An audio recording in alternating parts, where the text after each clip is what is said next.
Player of the Year. So those are two names that get circled on everybody's lineup, knowing that those are two big hitters. And we are underway in Tallahassee. Allison Royalty gets the start for the Noles. It was a big learning curve last season, but she picked up critical innings for the Noles last year. Gets her 10th start here in today's game. Royalty is senior from Texas, who played a couple of years at Arizona State before coming east. And there are a look at her numbers. Not a whole lot of innings. Walk to strikeout ratio is not overwhelming. And you see the defense for Florida State, Beecham at third and Ross at first. And the whole infield pinching in on Kendra Falby. Well, the reason that they are pinching so tight is because of how fast Falby is up here at the plate. Gets to Torres, who has to hurry and does just that. It is an all-true freshman left side of the infield for Florida State, and they are terrific with Issa Torres at short and Beecham at third. And not only are they hitting the heck out of the ball, they're playing solid in the field. Their defense has stepped up and has been able to play well behind the pitchers in the circle, who have taken some time to figure out their rhythm. Reminding you that Kat Sandercock no longer in the circle for Florida State.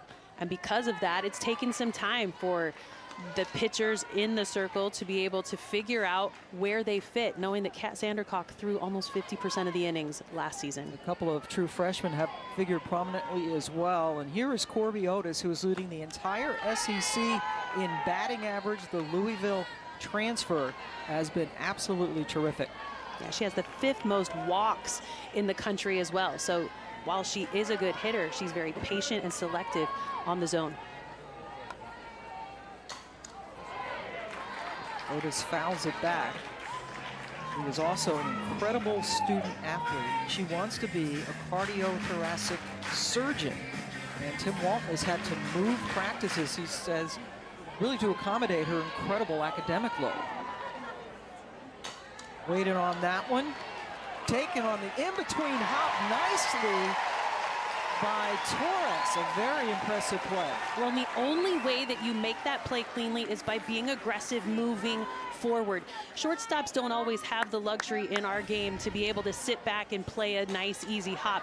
With how much speed was going down the line, she had to aggressively move forward through that, get the pick, and a good solid throw to get the out. So nobody on for Skylar Wallace, which is always a good thing for opponents. Wallace last year, SEC Player of the Year, picked up some national recognition as well. Numbers down a little bit, but still very impressive for the grad student. I thought it was hilarious when we talked to Coach Tim Walton about Skylar Wallace and how important she was to this lineup last year. He said, wasn't it Obi-Wan Kenobi that said, or it was actually Princess Leia that said, "You're our only hope"? He said she was our one-hit wonder last year. Because of that, she took the team on her back and tried to carry them as deep into the postseason as she could. Her numbers are not as high as they were last year. She hit .447 on the season last year. Right now coming in with a .371 batting average. Good look at Tim Walton, now in his 19th season at Florida. 1-2 pitch from Royalty to Wallace. That is foul down the first baseline. A lot more help now around Wallace, as you mentioned.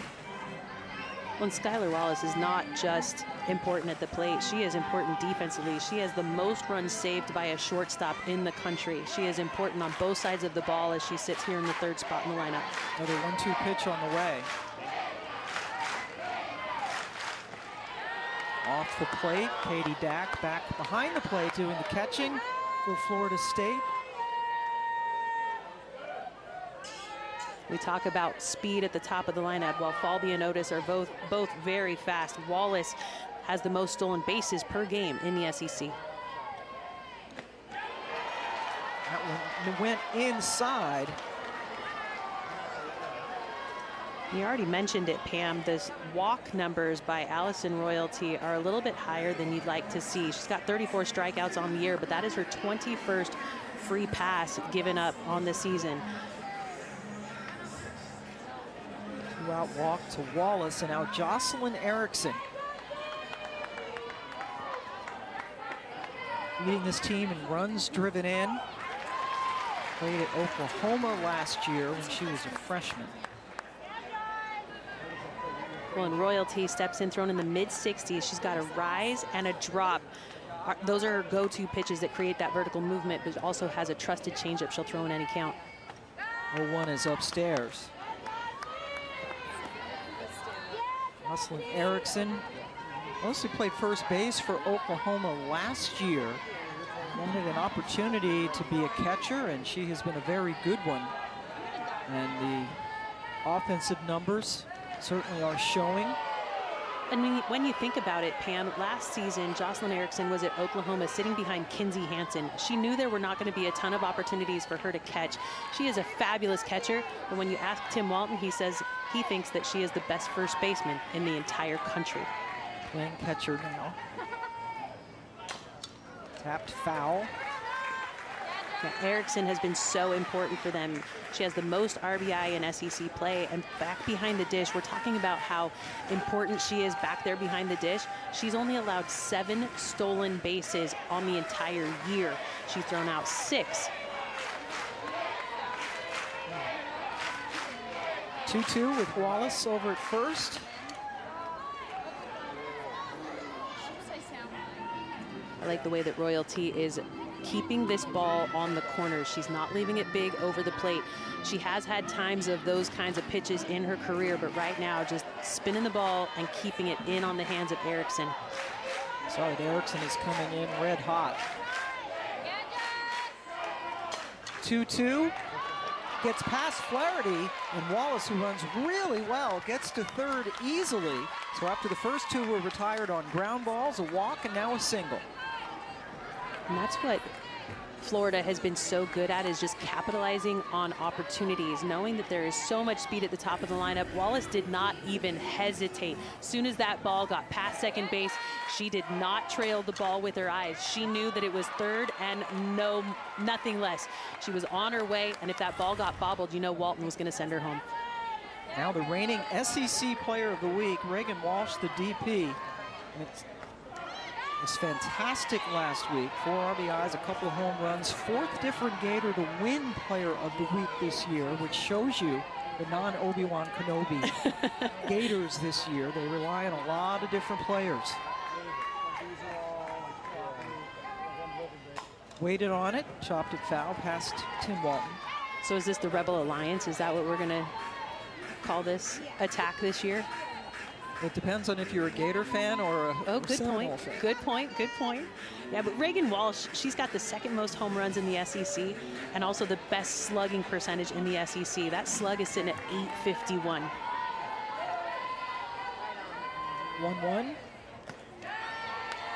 Back held on to it for an extra second, but Anthony Small called for the ball. And these Seminole fans are going to let you know exactly what they think, and I think they think everything is a strike. Gotta love a fan base that shows up the way that these Seminole fans do. 2-1. That's a strike.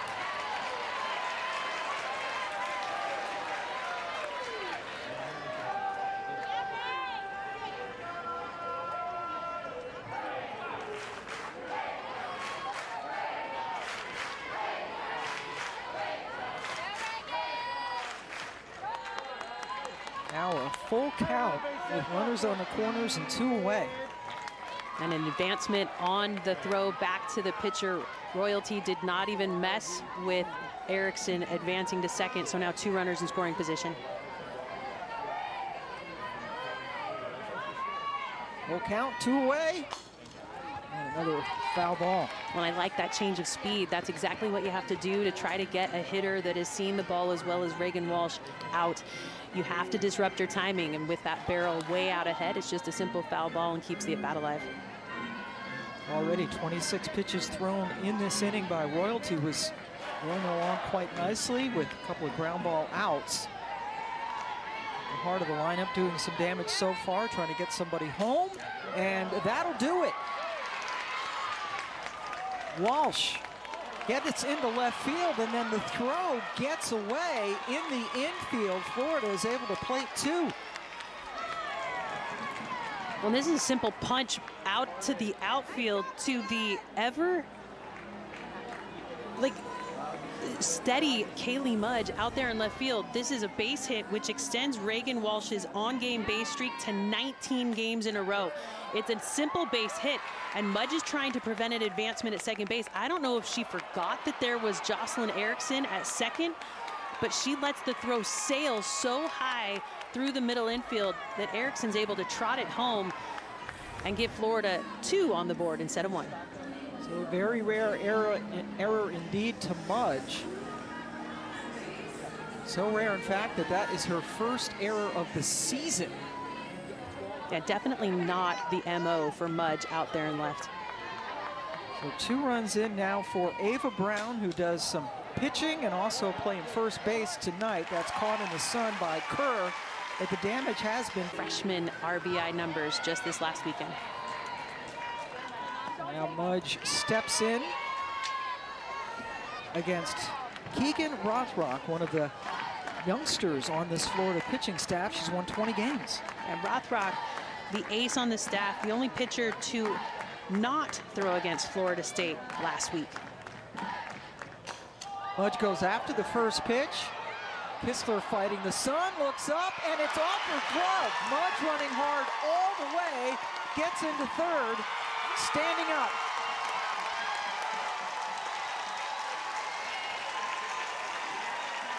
Pam, anytime I made an error in the field, I tell you what, I was so focused when I came to bat the very next inning, knowing that I made a mistake in the last half inning. And with Mudge at the plate, she's not known for a ton of power, but this ball is brought back into the yard by the right fielder. Katie Kistler brings it back. So not a home run, a triple for Mudge.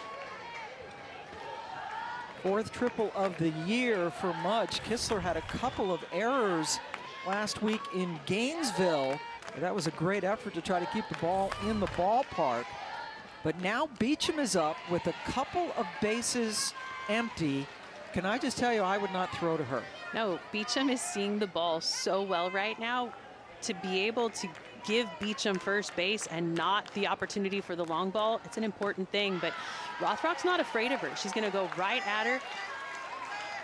Beecham is one of those hitters, as a freshman, not a ton of tape on her yet, not a huge scouting report to be able to know where her weaknesses are. 7 home runs in her last 10 games, taking all the way on a 3-0 count as that drops in. So you have the freshman pitcher against the freshman batter. Beecham 8th in the nation, hitting .447 on the season. Gets a hold of it and sends it towards the fire trucks. They threw to her, and on a 3-1 pitch, Beecham made him pay. Well, Pam, you asked, would you throw to Beecham? No. The answer is no. Why would you throw to Beecham when you know you've got 2 bases available? This player right now is en fuego. The ball is jumping off her bat, and Rothrock makes a big mistake down the heart of the plate.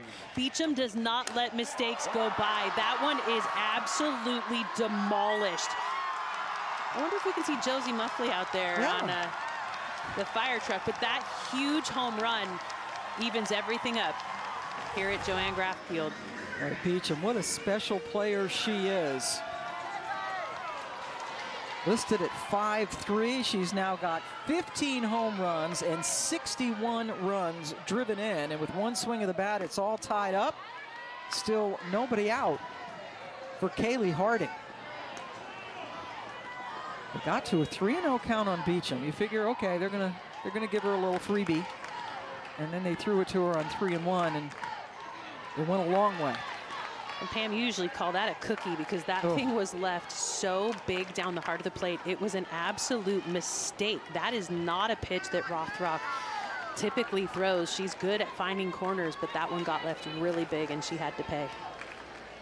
Kaylee Harding, who is hitting .485 in ACC games. Senior from Murfreesboro, Tennessee. The seniors were all celebrated last weekend in their series sweep against North Carolina. What a class it has been. They were World Series runners-up last year to Oklahoma. Nice curveball spin on that pitch as it cuts across the plate. And if she can start that pitch over the heart of the plate and get it to move like that, she's going to get more swing and misses on that beautiful curve. Erickson throws down to complete the strikeout. First out of the inning for Florida State.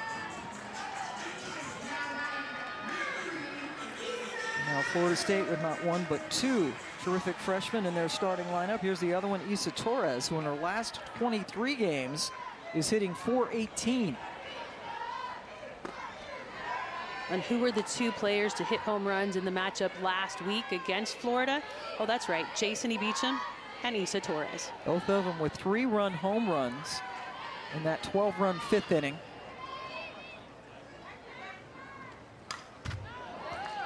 And those foul balls straight back tell you that the timing is perfect for these hitters right now. With those, as soon as you are able to swing straight through a ball and it goes straight back, it means you just missed your contact point.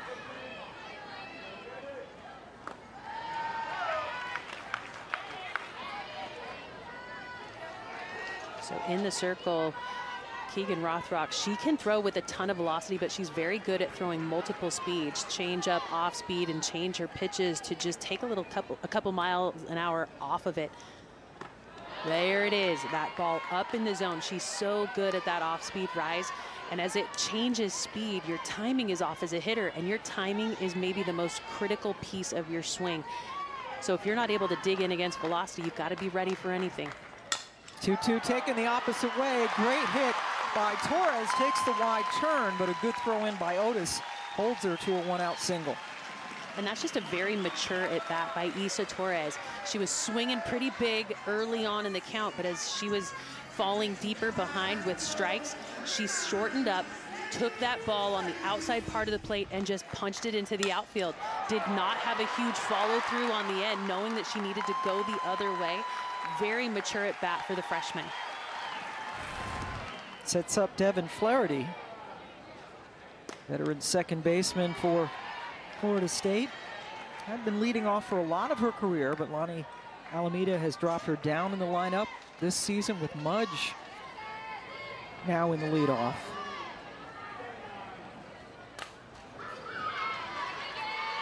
When we talk about the multiple speeds that Keegan Rothrock is able to throw with, she throws about 3 different speeds. Her rise ball has the lowest of all of her pitches in batting average. Hitters just coming in at about 145 on that rise ball. But when she throws her true changeup, hitters are hitting 367. So I think it's in her head that she needs to be careful with that off speed. 1-1 misses. Harding, not much of a base stealing threat, 2 for 2 on the season.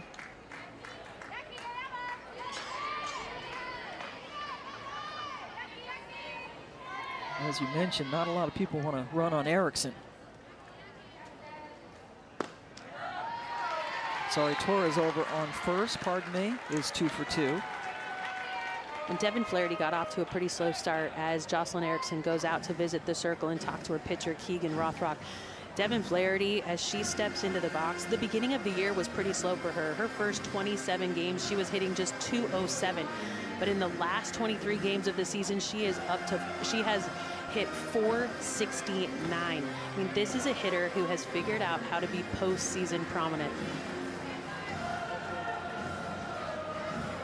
Now she gets a chance to look at a 3-1 pitch with Torres over on first base.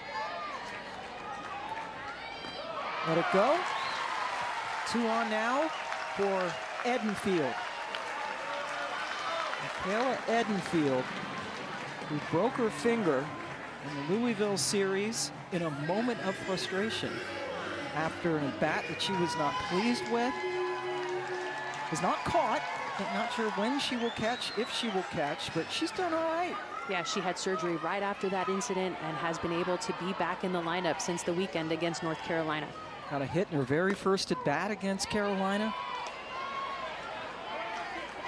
home run later in the series. And very prominent. You see that right index finger all taped up, the hole in the batting glove. Well, Michaela Edenfield is one of those hitters who you have to be scared of in the lineup because of her home run potential. But she has never finished a season up hitting above 300. But this year has figured it out. She's at 404 at the moment. Still has another year left. But goes down swinging. Second strikeout of the inning for Rothrock. Well, that swing happens because of the pitch before that got called a strike on the outside part of the plate. And she wanted to protect, but good movement away from Edenfield gets the swing and miss. Up to Janai Kerr, 2 on, 2 out. Kerr, the center fielder.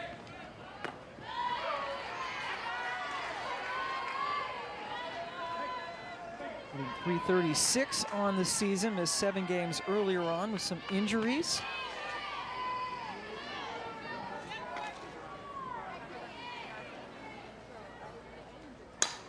Pops it up.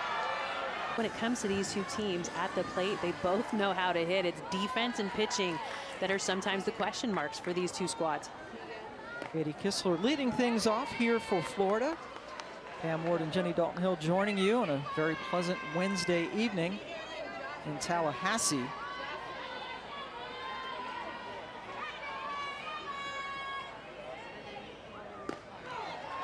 Kistler had a couple of costly errors in that loss to Florida State last week. Coach Walton told us today that this kid is just at her best. Just go out there and play ball. Got off to a hot start. Started to press a little bit. Says he's seen some good things from her lately. When she stepped up when Otis and Wallace were not rolling at the beginning of the season, and because of that, she's earned her way into being an everyday starter, knowing that she's got that potential to just be steady Eddie in the lineup. Sends it into the air. Kerr flips over in center for the first out of the second inning. Kerr, very good center fielder out there. Allison Royalty in the circle.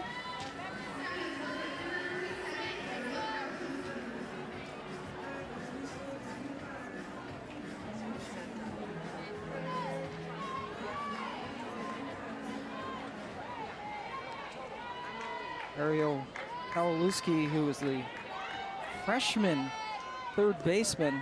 A lot of freshmen in this lineup for Tim Walton. Last year was a down year for them. A sub 500 record in the SEC, which is very unusual, certainly. And Tim admitted to us, he said it's one of the worst years of his coaching career at Florida. Not a pleasant one at all. Yeah, they lost 13 players and lost all 5 pitchers out of the pen.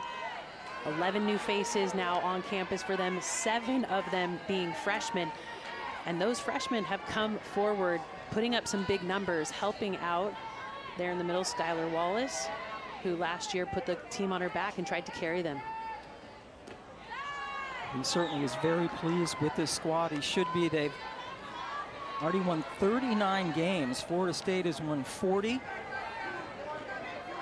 So good results, looking for some big things. They have a great RPI. And they are on pace to have the best offensive numbers in Florida history as Kowalewski draws the 1-out walk. And that there, Pam, is the first walk of the game. Earlier in the game, we verbalized that it was a Skylar Wallace walk, but it actually was a hit by pitch. So that the first walk given up by Royalty here today. Very subtle hit by pitch. Williams gets down the bunt. Royalty has one play, and it's dropped over there at first base by Ross. So everybody's safe. These are uncharacteristic errors made by the stalwarts in this Florida State lineup. The Kaylee Mudge play out there in left, you said first error of the season for her, and this one made by the first baseman. Not expected to see Amaya Ross allow that ball to deflect off the leather and put Florida in a position to score again. The run is on the corners, and that is off the glove of Flaherty. What is going on as the run scores? This looks a lot like the 5th inning for Florida last Wednesday. Errors, base hits, big bombs. I mean, these are routine outs on typical days for Florida State, but it seems like they're playing a little bit tight, looking towards the next play before securing the one at hand. Pushes another run on the board for Florida. So Falby got that bunt, or excuse me, Williams got over on the bunt, and then an error actually was charged to the pitcher on the Williams attempt, and now an error on the second baseman. Tim Walton going in with the 2024 class. 3 errors for Florida State, and that pitch got away from Dak. Remember, Katie Dak taking the place of Michaela Enfield, who broke her finger about 2 weeks ago in their series against Louisville. Dak is a very good catcher, but she's had to take on the brunt of the responsibility of that situation that happened. Very dangerous hitter in Corby Otis. Royalty sails another pitch high. Otis at the plate, Wallace on deck. The heart of this lineup for Florida.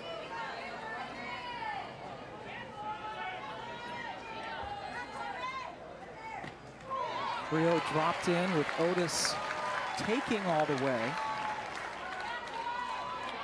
Not see any activity in the Florida State bullpen.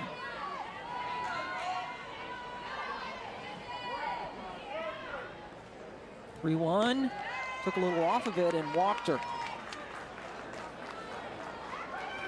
Second walk surrendered by Royalty. And here comes Lonnie Alameda. And with her second visit to the circle, it will require. Got 2 walks and 2 Florida State errors, a run already in.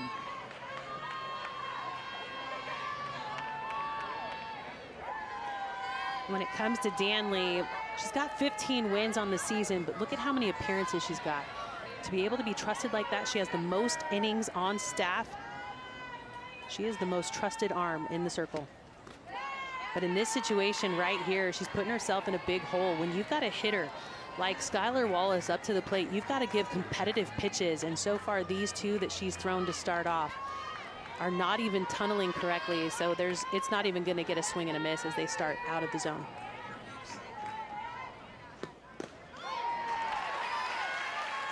Drops in a strike. What a position for Danley. You already mentioned it, Catherine Sandercock, who was an all-everything pitcher here for so many years for Florida State, graduating and moving on. A baptism by fire for all of these pitchers for Florida State. Danley having trouble finding a strike zone.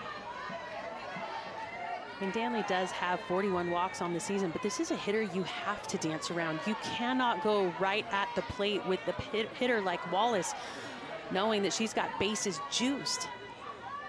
3-1. Hits it to Ross, who doesn't throw home. Instead, tags Wallace for the second out, but it allowed Williams to score. Well, in that situation, you would expect that throw, because it got to Ross so quickly, that she could just dish this ball to Dak and get the force at home and prevent the advancement. And this now makes it a pretty difficult situation. Without a runner on first base, everyone else is going to have to be tagged to be out. So the only force play you have is over there at first. We'll see how they approach the Erickson at bat. Starts her off speed, but it appeared that Ross had plenty of time to throw home to Dak to get the force out. So not an error, but certainly I would think a mental error there.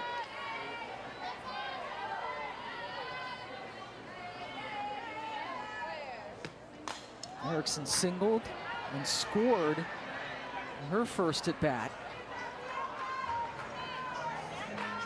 And when you think about the kind of potential that Erickson has at the plate, she's got 10 home runs on the year, but she had game-winning home runs at Georgia and Mississippi State this season.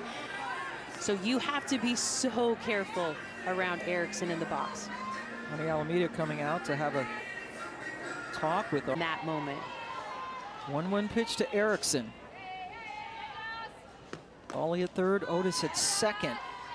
Couple of runs already in. It has already been a very wild and eventful game, and we're only in the top of the second inning.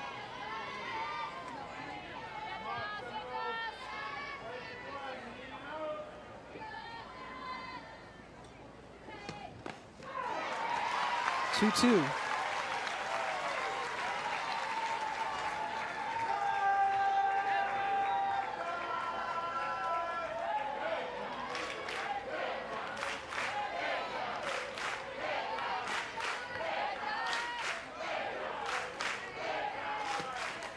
Erickson pops it up, chance for Dak, grabs it.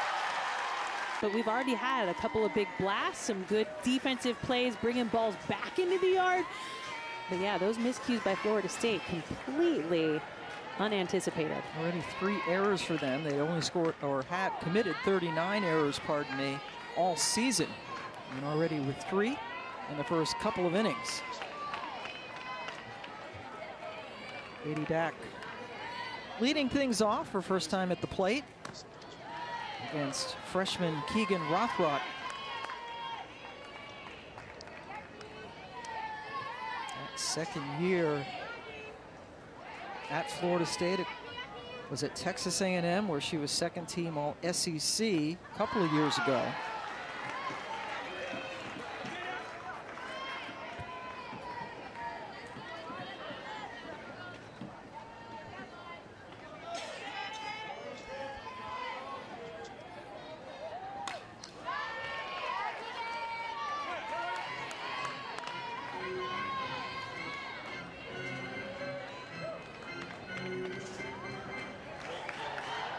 Dak doing the everyday catching duties now since the Louisville series. About 4 weeks ago when Edenfield got hurt. Here is Michaela, able to go out there and get some hitting in despite that broken finger. Well, they're so excited to be able to have her back just to hit. Her bat is so important in the lineup, and it was just a moment of frustration.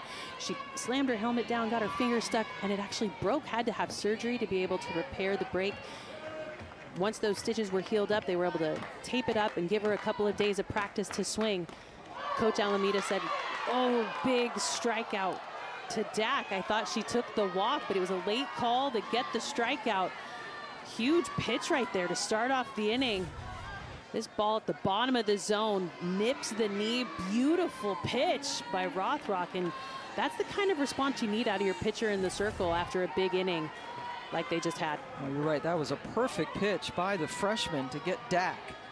Now Maya Ross, the first baseman, batting in the 9th spot for the Noles.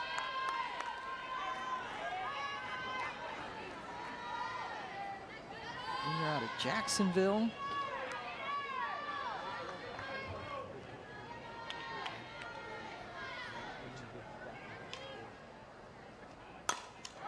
Sends that into right field. Kistler off the wall.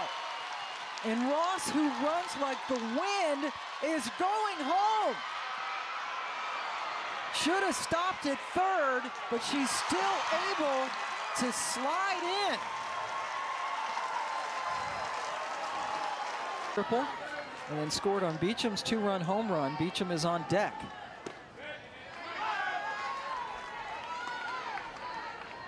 Edge committed her first error of the season in the top of the first inning. And you talked about wanting redemption, right? When you make a mistake in the field, and boy, did she ever do that by hitting a triple as soon as she came up.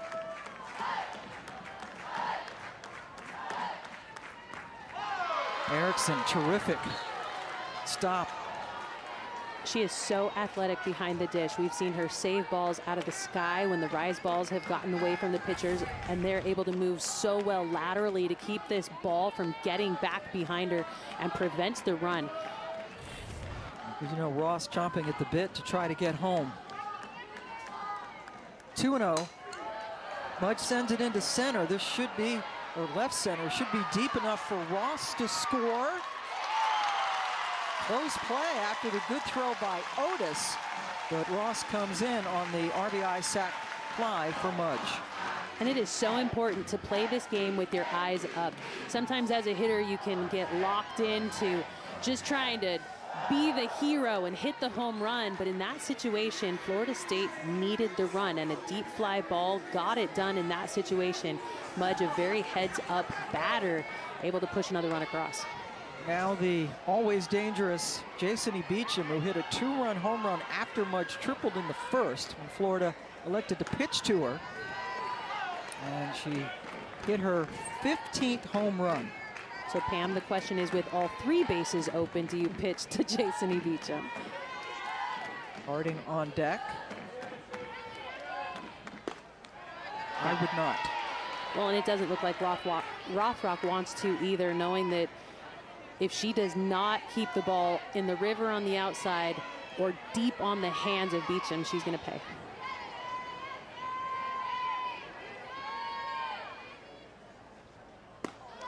Beautiful change of speed. That's another way you attack Beecham. But Beecham has been so good at just staying in her legs, going the other way. I mean, she has all the tools that you look for in a veteran hitter, and this just her freshman year for Florida State. That hitter.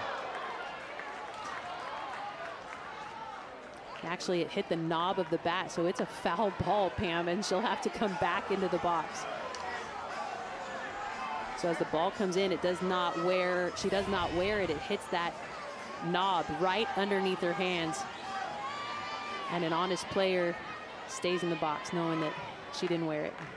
I think she'd rather swing away.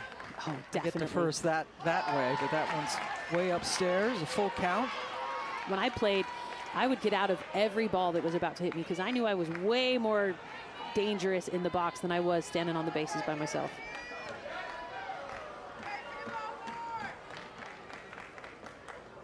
Beecham hits it over to Wallace. Low throw, handled nicely by Brown to retire Beecham, bottom of the 2nd inning.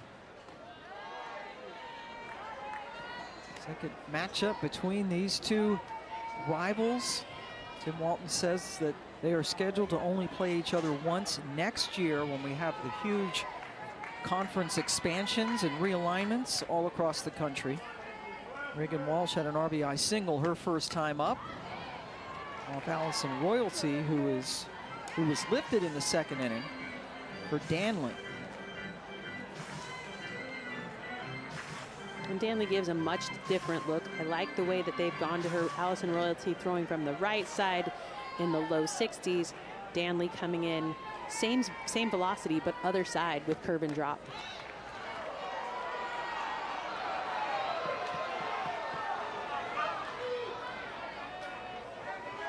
Allison Royalty, who started the game.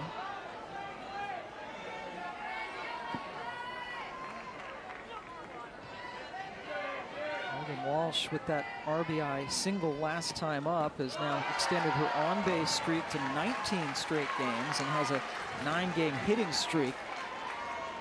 Tim Walton said this is the most dynamic team he has coached since, what he said, 2011, which I think was Hannah Rogers' freshman year. And this Florida team is looking to break records that were set back in 2010 offensively. They're 8th in the nation in average, leading the SEC both in batting average and runs per game. They also lead with 90 doubles, which is 2nd in the nation. And who led the nation in doubles last year? Florida State. That's right, with over 100. This year, the Noles are in the top 10, leading the ACC with 88 doubles, which is 5th in the nation heading into play today. Nobody sitting on the bench. Everybody up. On a full count pitch to Walsh. Leadoff walk.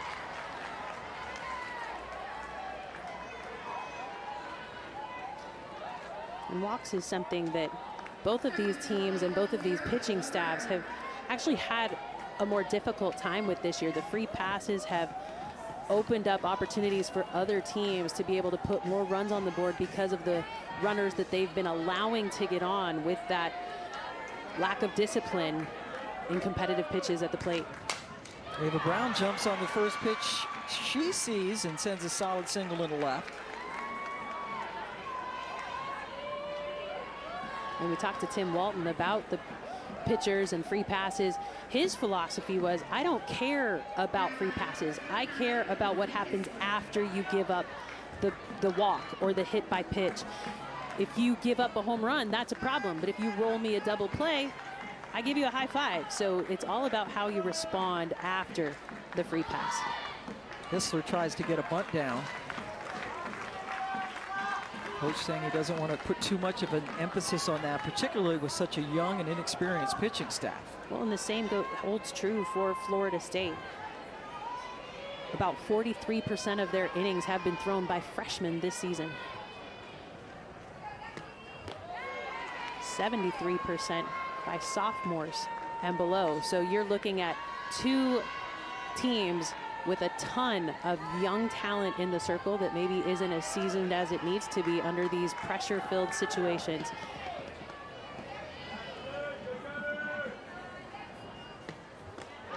There's a strain. Hissler waved through 50 miles an hour on that pitch.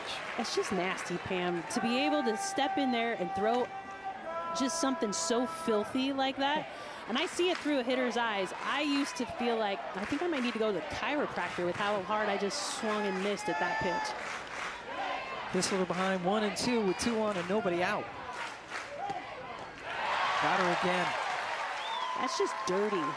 Just dirty. That pitch is absolute nastiness. As it comes in, this tight spin is what makes you think that it's spinning hard. And with that drop and curve combination, those 3 pitches tunnel pretty well. And at the bottom of the zone, it looks like it's going to stay at the knees.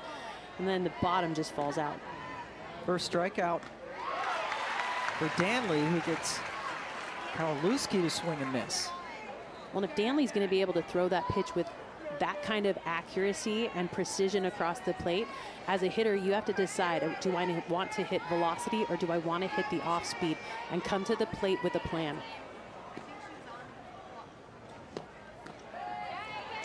Kawaluski walked and scored in the 2-run second inning, in which Florida scored without getting a base hit.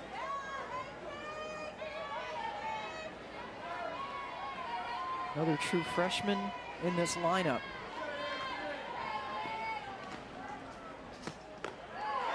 And that's why the changeup is so dirty, because then she comes back at you with velocity and your toe touch or stride has not gotten down in time because you're used to that slower pitch.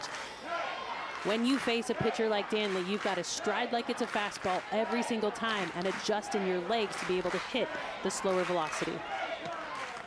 Went upstairs that time. And it was upstairs, but it wasn't full velocity, Pam. She is taking stuff off these pitches, spinning the ball, making it move. I mean, a pitch that wiggles is hard enough, but then you just pull the string up in the zone. Are you kidding me? Typically, you like to see a changeup down at the knees, but she throws the changeup at the letters and gets the swing and miss strikeout. Back-to-back strikeouts after a walk and a single to start the inning. Now Mia Williams. Chance for Torres to get him out of the inning. Stranding a couple. I think we've done a really good job of, just finding ways to get it done. We didn't get it done, obviously, there with getting the leadoff runner on at first and second, no outs. But that's just been a thing that it doesn't matter if it's Skylar Wallace or Ariel Kawaluski or whoever it is. We've just done a really good job of sharing moments, had really good at-bats, and we've got a really good offensive year because we got really good offensive players. They've really bought into themselves and done a really good job of understanding what team concept is too.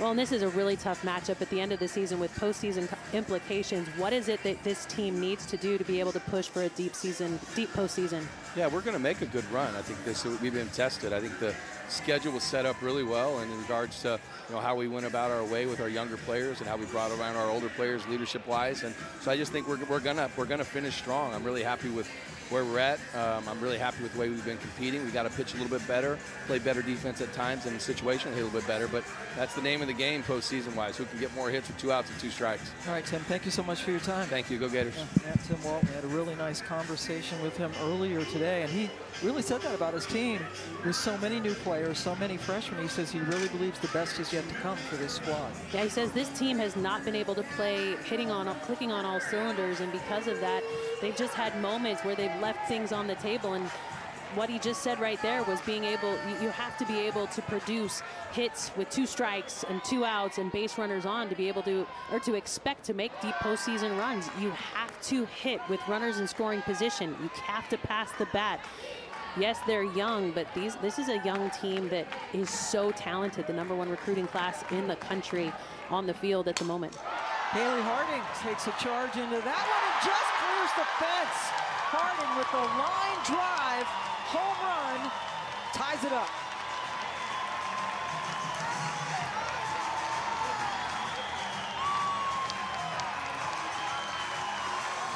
Kaylee Harding is a player who stepped into the offseason wanting to be more strategic. By doing so in the offseason, she was able to not retool herself, but make her mechanics more sound. This pitch didn't get above 20 feet off the ground. It was a line drive, home run, and no doubter, her 11th bomb of the year. For the second time tonight, Florida State has come back from a 2-run deficit to tie the game. And here's one of their great freshmen, Torres, just foul down the left field line. She singled in her first at bat. Well, between these two teams, look at this freshman we have. I think it's scary when you graduate big names in a program, not knowing what your freshmen are going to be able to produce when they step under the lights and in front of the crowd. But Issa Torres has filled the shoes of Josie Muffley defensively and is swinging a bat that is so powerful at the plate that she becomes dangerous to pitch to, just like the other freshman, Jason E. Beecham. Well, she and Beecham, a top 25 finalist for the NCAA National Freshman of the Year. There's Beecham. Always seems to have a smile on her face in the dugout. She bounces around. She just brings joy everywhere she goes. She's one of those players that you gravitate towards because of the energy that she brings. Torres, nice play by Wallace. And Wallace is just so steady over there at shortstop. Love the way that she attacks those ground balls on the left side of the infield with a strong throw across the diamond. And Devin Flaherty, the veteran second baseman, walked in her first at bat and was stranded back in the first inning.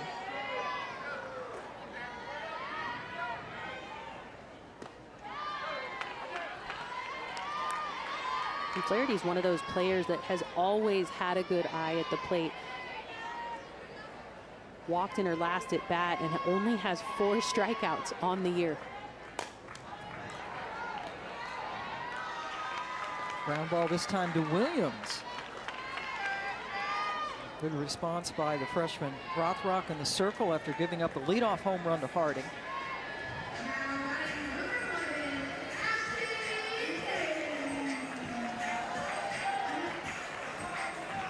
And Danley, who came into pitch, is now hitting an Edenfield spot.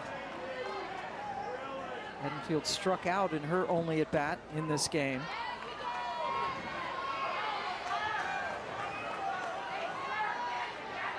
So what's happened is they've gone from a 10-hitter lineup with Allison Royalty in the flex. They've dropped it down to 9, which means Ashton Danley has to hit in Michaela Edenfield's spot.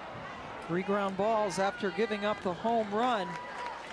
Rothrock responds, but Kaylee center to right, and Belvi goes into play center for Florida State. See Belvi, Autumn as premier pinch runner. Now she gets a chance to show her speed out there in center. 4-4 ball game between these two bitter rivals, two of the best teams in college softball this year. As we head to the top of the 4th inning, and the top of the lineup for Florida and Falby. Defensively, they know Falby does not have a ton of power, but they'll shade her to the left side and creep in on the dirt to take away the touch and go. 7 of Florida's 9 hitters have already gotten on base in this game. 4 runs on 4 hits and no errors. 4 runs on 5 hits, and now just 2 errors for Florida State officially.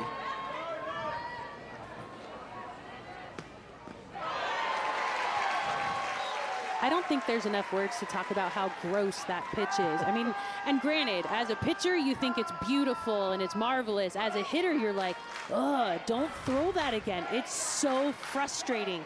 The way that it spins, it fools you, and she's got so many different speeds that you cannot time it up. But that's a great way to do it, to be able to just push this one right back up the middle. The barrel control of slappers is such a unique art. As a power hitter from the right side, you just step in and swing hard out of your shoes. Big time, rake time. But with slappers, they have such good barrel control because they've always tried to push the ball to the left side, and that's what gives Falby the advantage there. I mean, she lets the barrel go, but then has enough control to keep the barrel back and through the zone long enough to catch up to that pitch. Sets up Otis already. The Florida Gators are going through their 3rd time through the lineup. Well, and with the speed on the bases, I would expect to see that being put to the test with Dak back behind the dish, not the everyday catcher with Enfield with most of the experience. But with how many changeups are being thrown right now, I would take a guess. If I had the speed of Falby over there at first base, I would be guessing on the changeup and taking off, knowing that Flaherty is going to be the one covering second base. Falby has 16 stolen bases on the season, does not choose to go.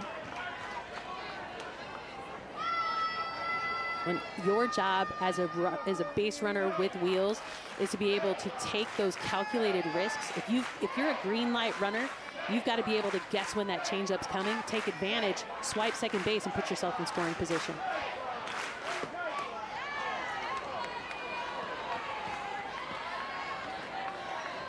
And it's so important for you to try to figure out which middle defender is covering second base so that you know which side of the bag you need to slide to get in the way of that throw. There's so many games within the game that you have to be ready to play when you step on the base paths. 2-2. Another off-speed pitch. So Florida has just been ripping it at the plate this year. You take a look at the leaders in the SEC, and the top 4 spots, all Gators. So I think that means they're doing pretty well this year. I think they're good. That translates to good. Well, Gator good. Corby Otis coming over from Louisville this season. Look at the velocity coming in on that curveball across the plate. Trying to get in on the hands of Otis. They know that she is one of those dangerous bats in the lineup. They're trying to saw her off, make sure that she doesn't get a ton of barrel on the ball, and they've pushed the outfield over to the right side. Full count with Falby at first, and that gets over the glove of the shortstop Torres. Falby going to be sent home as the ball got all the way to the wall. Corby Otis delivers with another wide open. 10th double of the year for Otis. Again, Florida leads the SEC in doubles and is second in the entire nation. And still a lot of power to face with nobody out. Skylar Wallace followed by Erickson. Florida has scored in every inning except the 3rd when they got the first 2 on and couldn't bring anybody home.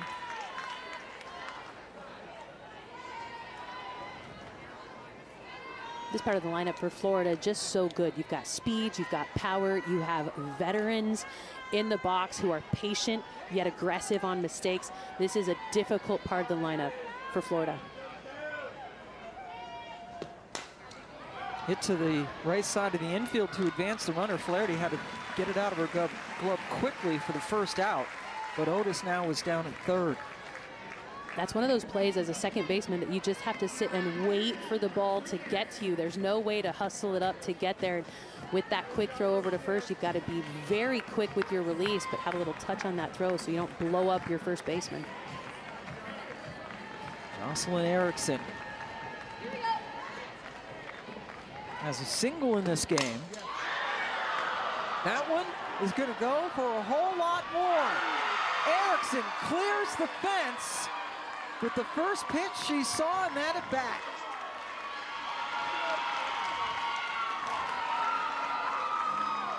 When it comes to shading in the outfield, it shows that you trust your pitcher's going to hit their spots. And we've got the outfield telegraphing where these pitches are going to be coming in. Belvi out there in center is shaded to the right side, which tells the hitter the ball's coming on the inside part of the plate. When I get that kind of information, you better believe I am going to be opening my hips, releasing the barrel, and driving the ball. Those kinds of things are things you need to look for in the game when you are a power hitter. Erickson now with 66 runs driven in. That leads Florida. 3 runs are in and still just 1 away.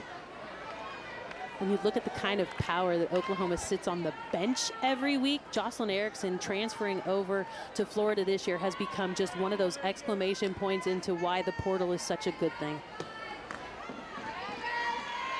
Erickson with limited opportunities to get into the everyday starting lineup at Oklahoma, won a national championship last year, but wanted the opportunity to be an everyday catcher. And Coach Walton really lauds her for knowing exactly what she wanted and said she found it at Florida, and boy, she found a home. Yeah, sign me up. I want to watch Jocelyn Erickson all day long. She's such a good hitter. Coach Walton actually said he learns from her about how to put your body in different hitting positions or stances to be able to hit rise ball pitchers, drop ball pitchers. He says she thinks the game in just such a great way. Reagan Walsh, who's been on base twice, fouls one off.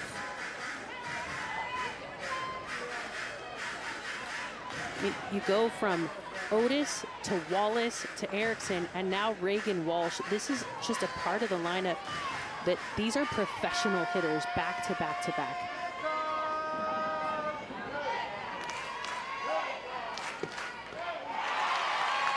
There's the changeup. Yeah, the great equalizer comes out and gets the strikeout.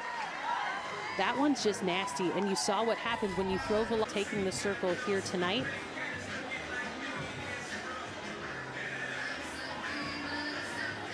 For the 3rd pitcher already used, and we're just here in the 4th inning.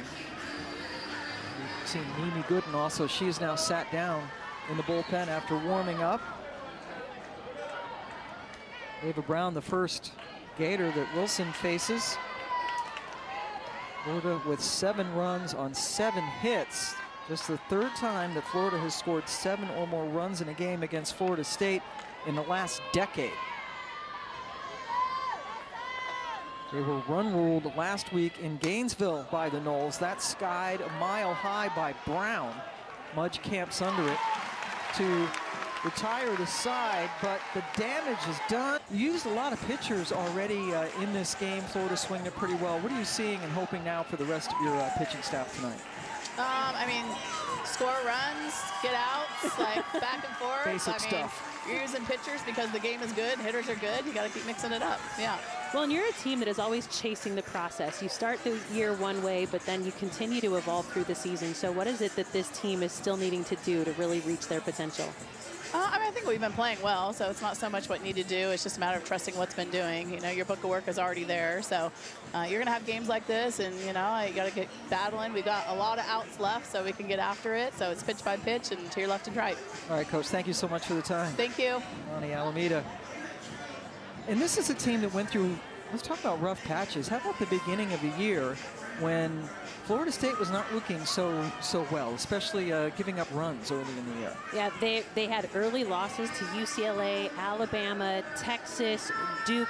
And then they had some pretty crazy losses to Florida Gulf Coast, Jacksonville University. For them, those were uncharacteristic losses early in the season, but they have come on strong. Kerr sends it skyward, look out! Kowalewski from third almost ran into Ava Brown, who squeezed it for the first out of the 4th inning. Communication is what defense is all about. When you've got a ball sitting right there in the middle of the field, your first and third baseman actually have equal priority. So it all comes down to being loud enough for your compadre to hear, hey, I'm on my way. So that could have ended poorly, but able to get the out. Katie Dack Catcher stepping in against Rothrock. So Florida State has used 3 pitchers. Rothrock, the very talented true freshman, has gone the distance so far for Florida State. And Coach Alameda's right. Game's really never over. They were down. Dak sends one into the gap. Not the fleetest of foot, but gets to second as the ball got all the way to the wall. So a 1-out double for Dak. Katie Dak says, what do you mean I'm not fleet of foot? That's just my first test. Oh, well, that's her first double of the season on a team that lead the ACC in doubles. And it's a perfect hit. Goes the other way with a pitch on the outside part of the plate. I mean, that's just textbook. You let the ball travel, get your hips in hand. They're just hoping that this stadium gets called for on Selection Sunday to be able to host regionals. As you see right now, Florida State is 14th in the rankings. So many things go into Selection Sunday. Florida State, the runners-up last year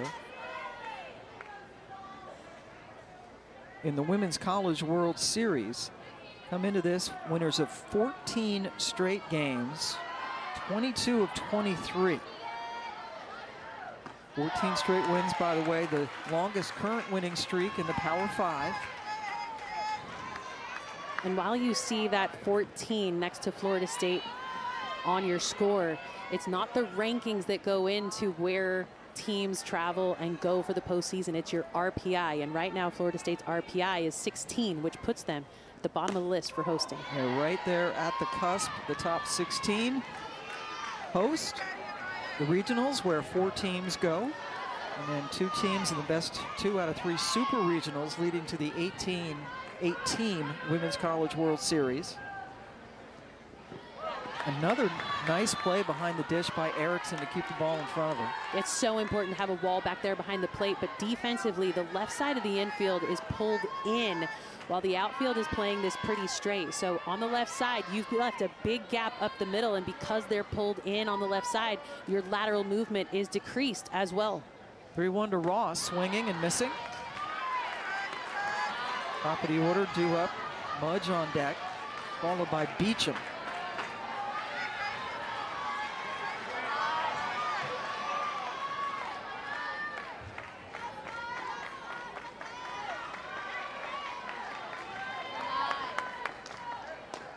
Little tapper. Good play by Rothrock to retire Ross. Dak gets over to third.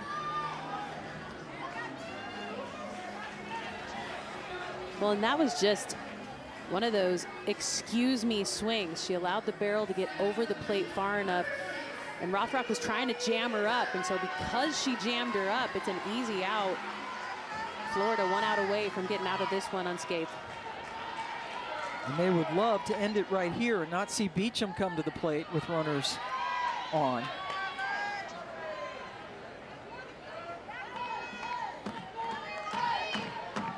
Very dynamic freshman. Mudge with a triple and an RBI sacrifice fly.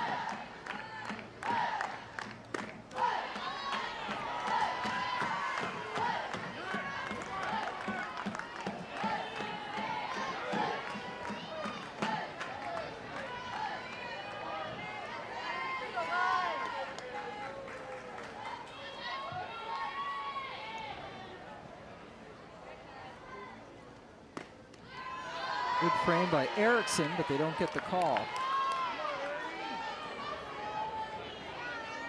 And Erickson able to just receive so quietly back there behind the plate. She receives and holds, doesn't do any kind of a drag or a drift. And because of that, I feel like umpires are able to trust her receives. Some catchers try to drag balls back into the zone and buy strikes, but Erickson gives a very true look back there behind the dish.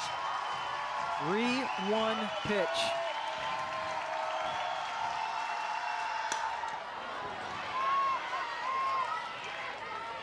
And Mudge has really turned it on in ACC play. She's hitting .384 on the year coming into today, but she is hitting .449 in ACC play. So she has found a way to put her emotions down, slow her heart rate, and be productive here at the most critical time of the year.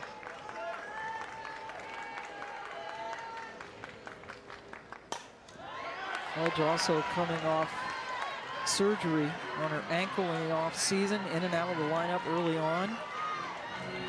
And as mentioned, really coming on, hitting .449 in ACC games and also in her last 23 games as well. Another full count pitch with Dak at third. Hit hard, but playable for Williams to retire the side and keep Beecham in the on-deck search. Regionals in the first round of the postseason. Certainly would be a resume booster for both teams. Florida State won last week in Gainesville. Kistler leads things off here in the 5th against Wilson, the 3rd Florida State pitcher. Florida, a couple of unearned runs in the first inning, then Florida State getting home runs, and Florida just relentless. As you just saw the highlights of the last inning, including Erickson's 2-run homer. And Florida, talk about resume builders. How about they have to play Texas A&M to close out the regular season this weekend? They're just the 2nd team in the SEC. No big deal, right?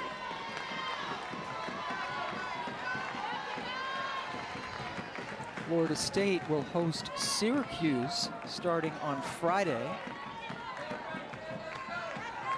Pardon me, go to Syracuse. This is their final home game of the year. They hope their final home regular season game, as they hope to host regionals yet again. There's a leadoff walk for Kistler. First one given up by Wilson, who came in to get the final out of the 4th inning.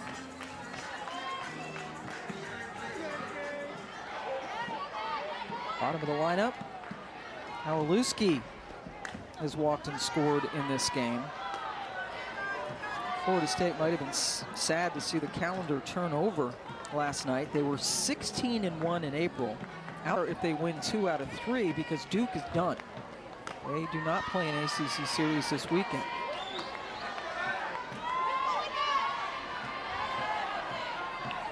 I mean, look at the way that April has played out. When you think about the way their year started, they were 12-5 to start the year. They lost their opener to Charlotte and then had 4 more losses through February and March. And so for this team, they continue to evolve, and that's something that Lonnie Alameda never does. Is she never stresses. She never lets the anxiety set in about they're not where they need to be. She trusts the process, and the way that her players play, they have taken on that behavior and that attitude too, and they just continue to grind and get better through a season. This is not going to please anyone for Florida State. Back-to-back walks to start the 5th inning.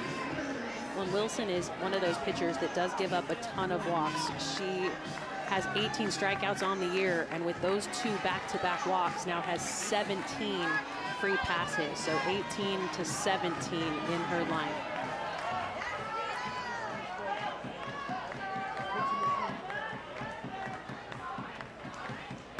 Back-to-back walks against the 7 and 8 hitters in this lineup. Here's number 9, Mia Williams, the 2nd baseman.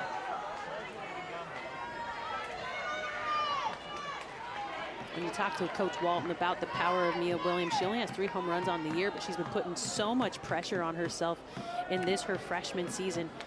He says when you watch her play in practice, she's got light tower power. That was maybe my favorite phrase that he used in our conversation. But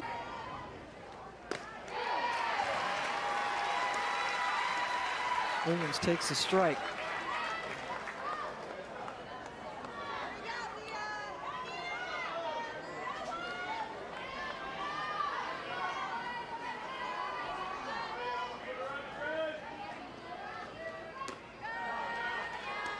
And that pitch has really good movement on it, but it starts too far out to be a competitive pitch. If that pitch starts middle of the plate, it will dupe the batter into a swing.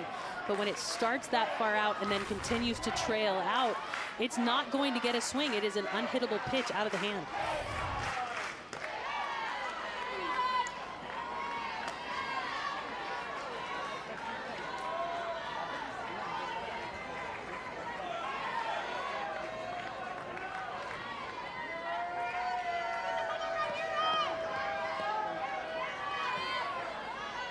2-2 pitch with 2 on. Williams sends it back.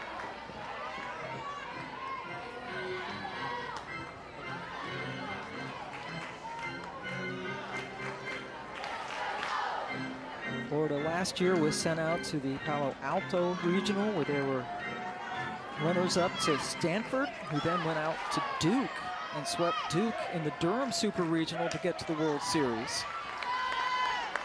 Well, and how do they do it? Behind the arms of Nigeri Kennedy and Alana Vaughter. I mean, those two players back-to-back. Nigeri Kennedy with the rise ball, Alana Vaughter with the drop ball. I mean, those two players, so difficult. Nigeri Kennedy still at Stanford, but Alana Vaughter is now transferred to South Carolina for this season, in her grad season. That hit Williams to load the bases with nobody out, and here comes the top of the order. And Florida's known to... And comes in a very precarious situation. Bases loaded, nobody out, top of the order, and Falby, followed by Otis and Wallace and Erickson. If they go that deep. Emma Wilson lasted just 1/3 of an inning plus 3 batters, gave up 2 walks and hit a batter. Through 17 pitches, only 5 of them for strikes. Well, the difference that you see coming out of the circle now is that Gooden doesn't throw with a ton of velocity, and when you've got Falby up there to the plate, you don't want to give her any more power.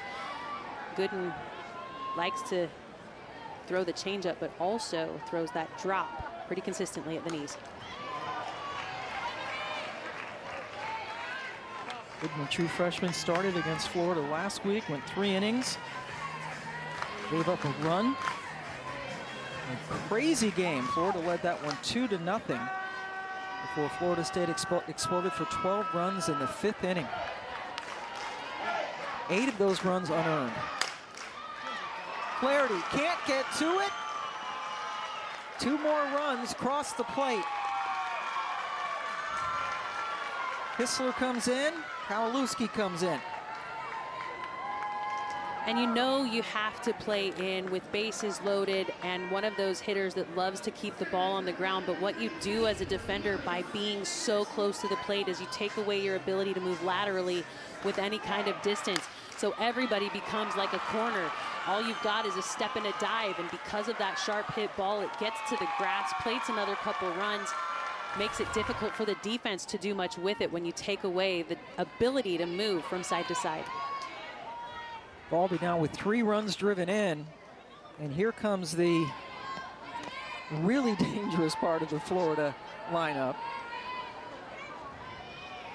Runners on base, Falby delivers, not the power, but boy, she's got an RBI single and then that 2-run single. And here comes the power with Otis, Wallace, and Erickson.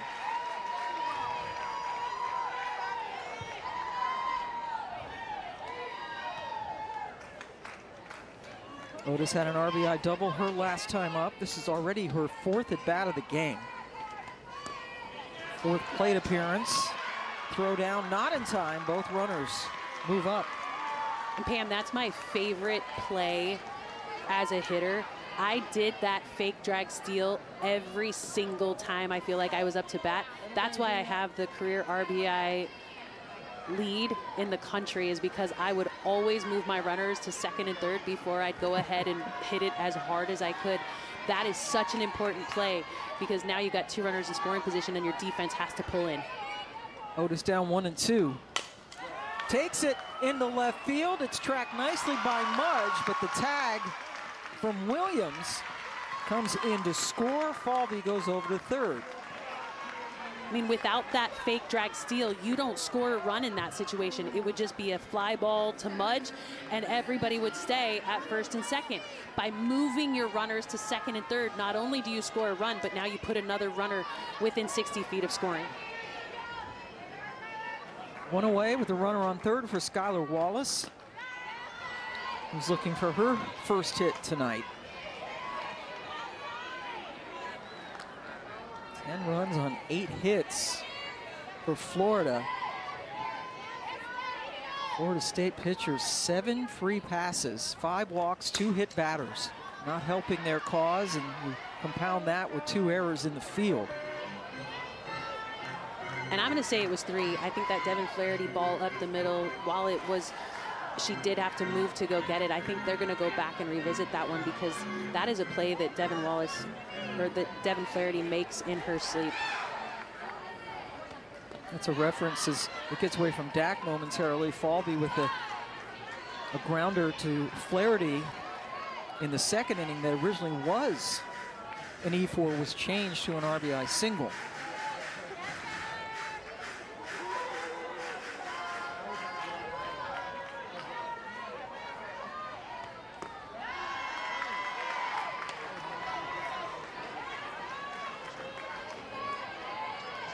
There have been some great hitters coming through Gainesville, but none of them with a better slugging percentage or on-base percentage than Wallace.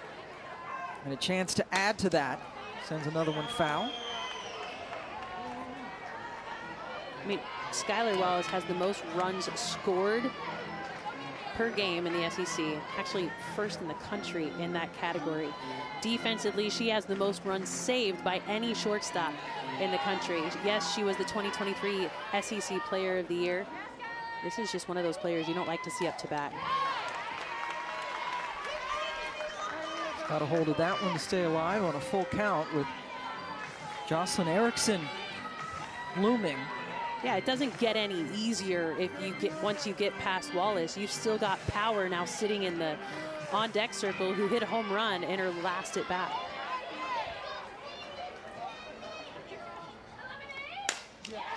Hit on the nose. Grabbed in center by Kerr, who is back there. But that leads to another run with the second straight sacrifice fly for the Gators. I mean, tell me there's not a more pivotal play in this game right now than that fake drag steal. You do nothing but pretend to put the ball in play, and you pull it back. Whether it's a ball or a strike, it doesn't even matter. It just gives you the advantage, and Florida able to do so now with 2 sac flies back-to-back. The bases are empty now with 2 away for Jocelyn Erickson, who is the 7th Gator to come to the plate.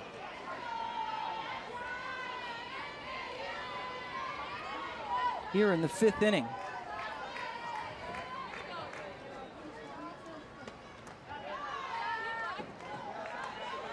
Erickson with the 2-run shot back in the 3-run 4th. This is so far a 4-run 5th. Florida has scored in every inning except the 3rd. And the last time these 2 teams played last week, Florida was able to put up single digits in 3 separate innings. But this week, much different story, as they put up a ton of crooked numbers to be able to go at Florida State in this revenge match. Up in the air, Flaherty grabs it for the final out, but more damage done. Things off, had a 2-run home run off Rothrock, who elected to pitch to her back in the 1st inning. And I have to give credit to Rothrock. Was a little rocky there in the first couple of innings, hung in there. Harding with a liner for a home run in the 3rd inning, but the true freshman has gone the distance so far.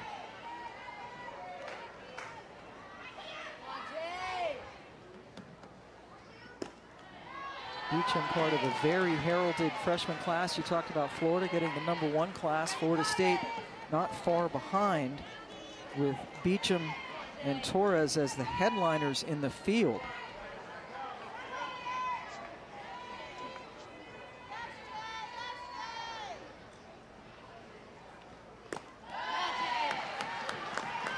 And in this situation, Beecham comes up with nobody on, but she has been so pivotal in the RBI category this year. She broke that freshman record set by Sid Sherrill back in her freshman season. Back in 2018, she broke that record over the weekend against North Carolina. With her home run tonight, Beecham, 61 runs driven in. Where's 42? Not for the great Jackie Robinson, which would have been a great and wonderful reason, but her grandmother, when she played softball, was number 24. 24 was taken when she got here, so she reversed it to honor her grandmother. Sends that one deep, but foul. I always tell young hitters, I give them permission to hit that inside pitch a country mile, knowing that it sends a message to the pitcher that, hey, I can turn on this. My hips are ready to fire, and I'm ready to throw the barrel. And Beecham is so good at just driving the ball the other way. This time she's going to try to leg it out and is safe with the throw from Kowalewski across the diamond. I see you, Jason E. Beecham, getting down the line. Somebody's got some wheels over there at first base. And this is an outside pitch that she pulls, and because it's outside, she can't get the sweet part of the barrel on the ball. It's a weak ground ball to the left side of the field. And because of that, she knows it. She takes off out of the box right away. She is lightning down the line. Pinch runner coming in for Beecham. It's Annie Potter. That's kind of messed up. She just showed she's pretty quick, right? I see you. I wouldn't have subbed for you, Jason E. No, I'm just kidding. But when it comes to Annie Potter, you've got to put wheels on the bases. It is so important to take advantage of opportunities here. And now some more speed on the bases to help themselves out. Harding hit a home run her last time out, and a ball that didn't get very high off the ground. Just cleared the fence over there in left field. When the defense is pulled in again, this is a unique situation where you've got a power hitter up to the plate and the infield is in the baseline. Not typical how you would play Harding at the plate.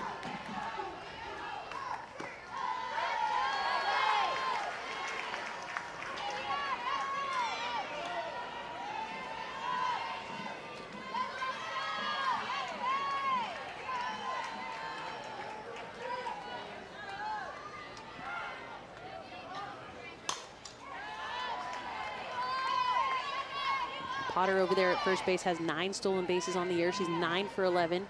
We've not seen her in motion at all, and that's actually one of those plays this season that has been under review. It is a reviewable play now to see if a runner at first base leaves on time, so it actually makes runners leave a little bit too late at times for a stolen base.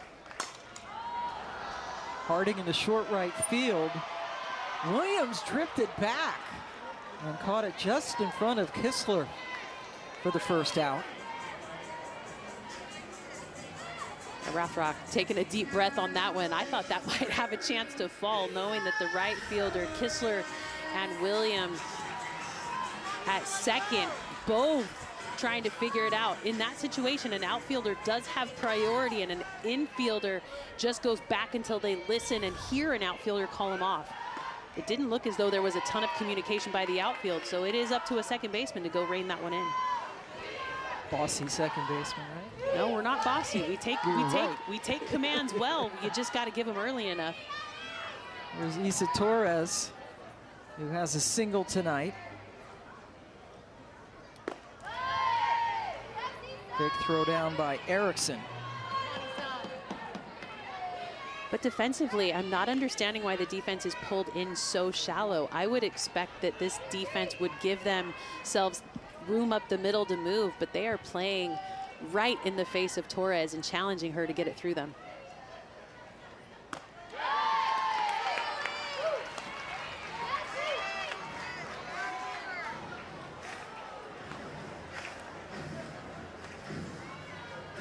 To throw. We visit after a 3-0 count to Torres. Rothrock gets one in.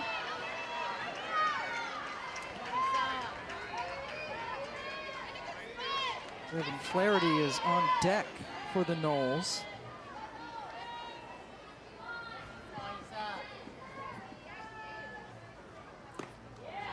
Torres draws the walk. I think they were just being careful with her.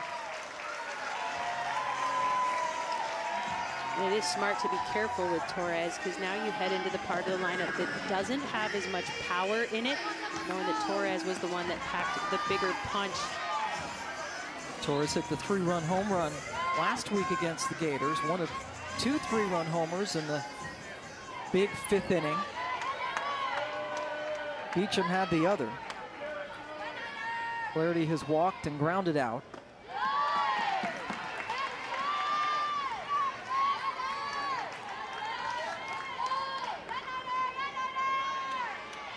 Edenfield is on deck. She was pinch hit for in her last scheduled plate appearance.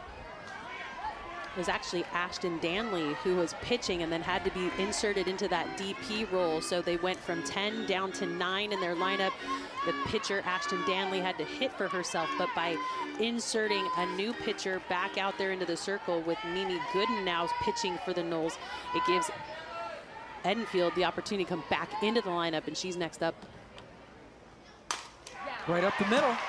Backhanded beautifully and turned the double play. What a play. Trying to return the favor. Reagan Walsh leading things off here in the top of the 6th. Florida has scored in every inning except the 3rd.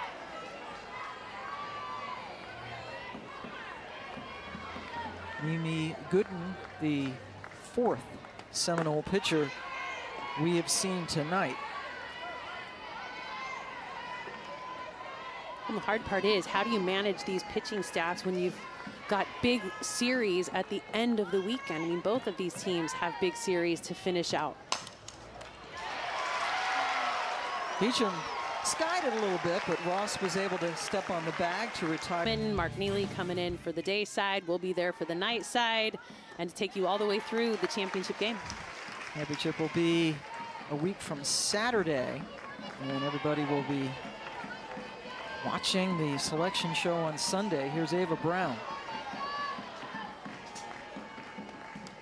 Brown not only a hitter for Florida, but has been a solid pitcher as well with 14 wins.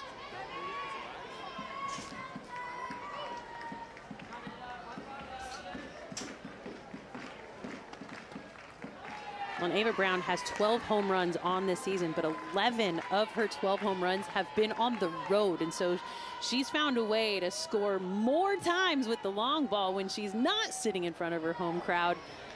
And I think that's because it's so hard to hit it out at Katie Seichel Presley Stadium.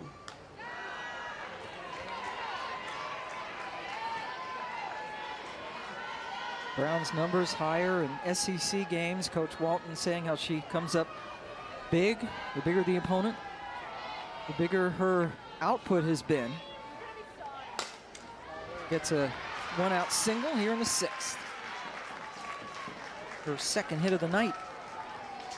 When coming into the season, you knew Ava Brown was going to be one of those pivotal players for Florida. She was National Gatorade Player of the Year and is so good in the circle and at the plate. We've seen another Gator that had that kind of swag. Lauren Hager, back in the day for Florida, had that ability to hit for herself in a lineup. And then this communication is so important. As Brown comes back to relay information to Kistler, the next batter, knowing that she has not faced Gooden here tonight. Bailey Goddard comes in to run for Brown.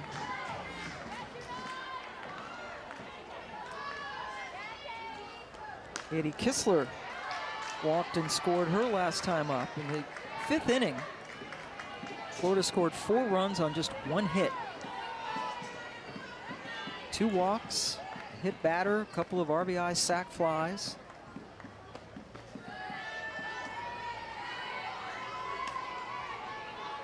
And Pam, the kind of runs that Florida's been able to put up here tonight, the last time the Gators had scored 8 runs versus Florida State was back in April 2013. I mean, this is a rivalry that doesn't see these big time runs put up on the board the way we've seen them do this season. Both of these teams so good offensively this year. Some drop off in pitching with some young pitchers. Florida coming into this game hitting .344 on the season. Florida State .347 as that goes foul. And then you look at the home run production by both of these teams. Both of these teams in the 70s in their home runs. The biggest disparity between these two is just the way that they've been able to put up big, huge numbers. I mean, this is very balanced offensive production by both of these teams. Very similar numbers. Ross goes over to second to get the lead runner for the second out. That's a risky play over there by Ross. We've seen her do some unique things as this is her first year as a starter. But to get that lead runner, so important. I like that she challenged herself to get that out. But I always hold my breath when there's a gimme out sitting right in front of you and you go for something a little more risky.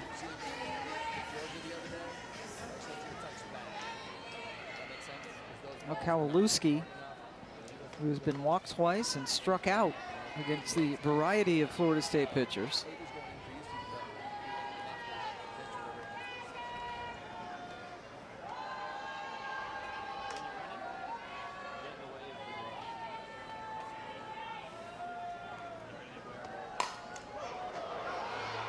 Kerr going back to the wall and just at the warning track gathers it in. Title for like the 1,000,000th time, I feel like. It certainly feels like it. The only SEC series that Florida lost this year, by the way, was to Missouri. The only ACC series that Florida State lost was to Duke. Edenfield leads things off in the 6th inning. Okay, so it's not 1,000,000, but honestly, Florida State has won 7 of the last 9 regular season titles in the ACC. They've won 8 of the last 9 ACC tournament championships. So for them, they are looking postseason. Do they get the AQ? Are they going to need to work on their RPI to find a way to host at home? They are sitting right on the bubble. Both of these two teams sitting on the bubble of being able to host the postseason. You never want to travel. You want to be able to play at your home field. They don't want this to be the last time that they play here at Joanne Graff Field. 3-0 to Edenfield, and she's swinging. 100%. I'm not going to take the walk. Give me a big old juicy cookie. Let's take this one deep. I mean, you're trying to prove a point here. But the way that Florida State has been able to put together this beautiful resume, this record that they put together, it was a rocky beginning, but as of late, they've won 22 of their last 23 games and really making a statement. 5-pitch walk for Edenfield to lead off the 6th.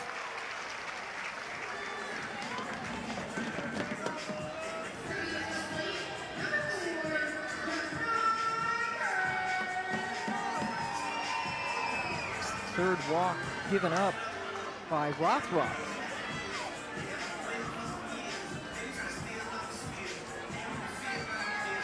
He's gotten Janai Kerr to pop out twice.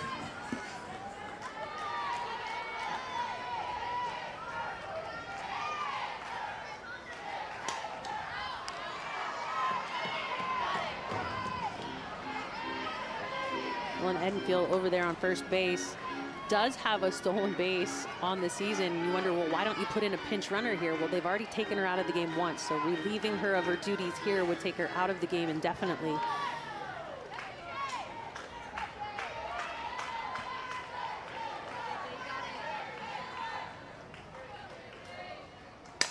Kerr goes with the outside pitch, and that hit Travis Wilson.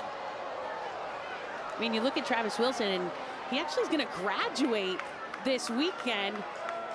He wears that one. Come on, you got to be smarter than that. You got to find a way to get out of the way of that sharp hit ball down the line. Man, that was a tough one right at him. But kudos to him for being able to earn his degree this week here at Florida State.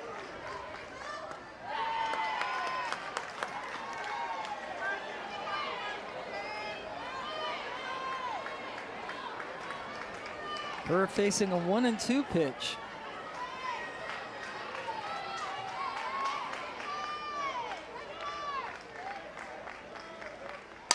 That one is sent skyward and gone. Janai Kerr unloads for the 2-run homer.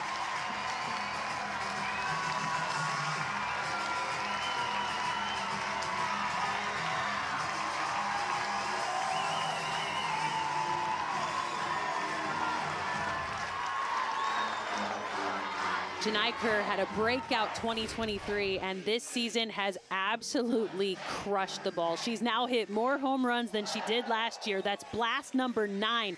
It was mashed. That ball, I think out there in right field, Kistler went to the wall as a form of respect for her pitcher, but there was no chance that she was going to be able to bring that one back into the park.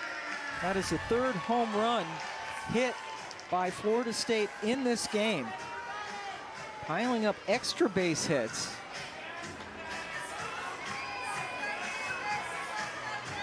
And cutting the lead back down to 5. I mean, we've gone through years where Florida State was just hitting doubles. That was their form of extra base hits. This year, they've now got 78 home runs on the year, a number that we're not used to seeing out of the Seminoles. Last season hit 63 home runs, so continuing to push that number back to where it used to be 4 to 5 years ago. Now Katie Dack, Florida State tonight with 8 hits, only 2 of them have been singles. Have a couple of triples, 3 home runs, double.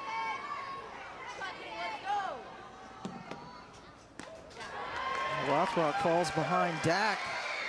3-0. This is the bottom of the lineup. Well, we talked to Coach Walton about how his pitching staff needed to respond to walks this season, and they are going to rely heavily on her arm, a young freshman arm in the circle. Pitch number 100 is fouled back. She's been falling behind hitters in this inning. And they're the line now after 100 pitches.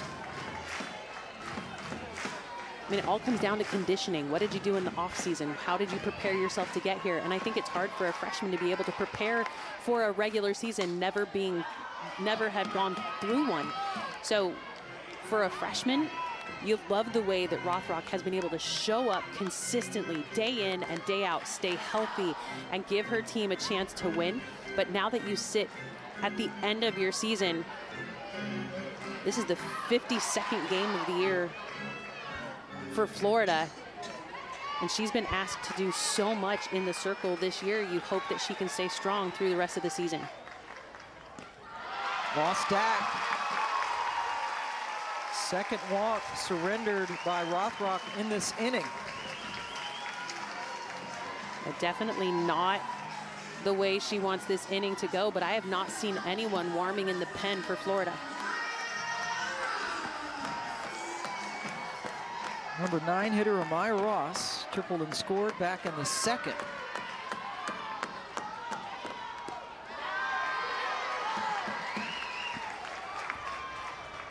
Tim Walton makes another visit.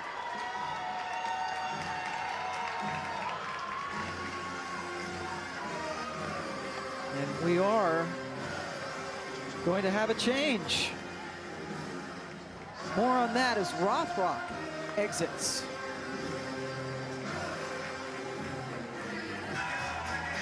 Freshman Keegan Rothrock has now been taken out of the game, has not retired a batter here in the 6th inning. Ava Brown's turn to pitch. And she comes in as the 2nd trusted arm on staff. This will be her 28th appearance. Her strikeout to walk ratio is a little too close for comfort, but she has thrown over 100 innings this year, and she's come into a tough spot, knowing that there have been free passes and home runs handed out like candy so far this inning. 2 walks, 2-run home run by Kerr.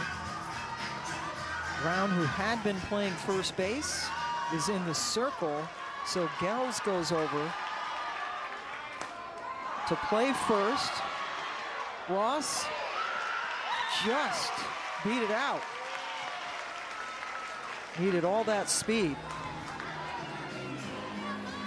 Yeah, good thing she's lightning down the line, because that one was going to be a pretty easy double play without her speed. She saw that. She got jammed up, pushed it right there to second to Mia Williams, and had to hurry down the line to beat it out. Turns it over to Kaylee Mudge.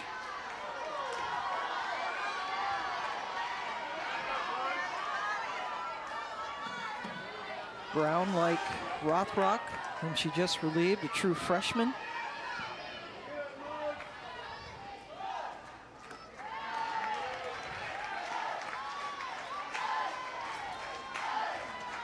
Coach Walton told us how impressed he was with Brown, particularly with being a true freshman, and how much she pays attention to her body, is in the training room, getting a lot of recovery. Able to combat what you were talking about earlier with these freshmen who are about to really get into the grit of this season. And getting there as healthy mentally and physically as they can. Stung on the ground, backhanded by Williams to get Ross. Okay, second base aficionado. We've seen some good stuff from Mia Williams tonight. No, and that's the defense that you love to see. Just a little toss over there to Wallace at second, and it's a heads-up play by Wallace to be able to keep that ball, not make the throw. It was going to be probably no point in making that throw, but what that does is it gives you Beecham to the plate, who's seeing the ball well. To say the least. And this is a walk that I would give and not feel bad about it, knowing that Beecham is seeing the ball so well. She's already got a home run in this game, had a hit in her last at bat. She loves to be challenged on the inside, can go well with it the other way. We've seen Florida State appear to be careful with her, going to 2 or 3 ball counts. And then Beecham hit that 2-run homer in the first, the infield single her last time up. Absolutely locked in. Well, knowing that she loves to pull the ball, I would attack her on the outside part of the plate. We've seen that as you throw the ball to the outside, she will roll over and give you that weak ground ball. But look at the way that the home runs are playing out. She's not going oppo very often. She has that kind of power, but if you want to challenge her, you need to stay outside, you need to stay low, and you need to stay off speed. That's what they do, and she doesn't fall for it. Draws the walk, but that is not a bad walk. That's actually a really good walk, knowing that that hitter is seeing the ball well. Exactly what I would have done. Put her on.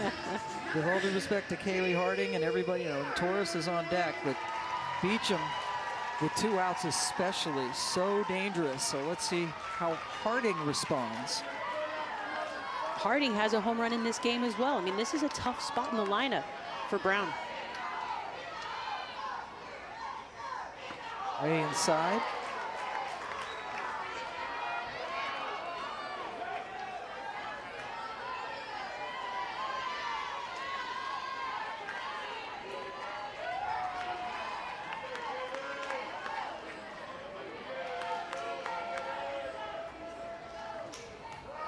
Over the glove of Erickson. Both runners move up.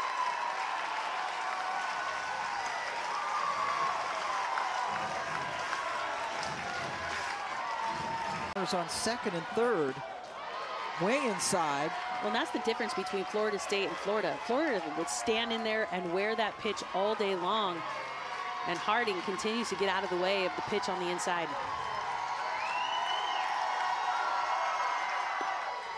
Taking all the way, Brown drops in his strike. Issa Torres, the freshman cleanup hitter, on deck.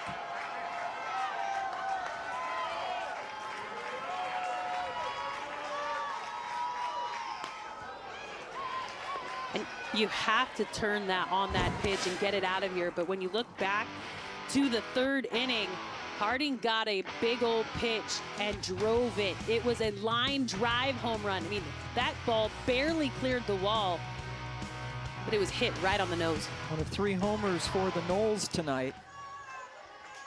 Full count to Harding with 2 away. Sends it foul. And the impressive part of the lineup for Florida State is that they've got power and speed all throughout the lineup. We've seen doubles, triples, and home runs, not only at the top of the lineup, but within the last 3 batters of this lineup, you're seeing power, speed, and the ability to capitalize on pivotal moments just like that. How that is about this, Jenny? A mature at bat for sure by Kaylee Harding to be able to draw the walk, load the bases for the powerful freshman. Issa Torres, no place to put her. Big opportunity for the freshman, who along with Beecham are on the top 25 National Freshman of the Year list. Hit a 3-run homer against Florida last week.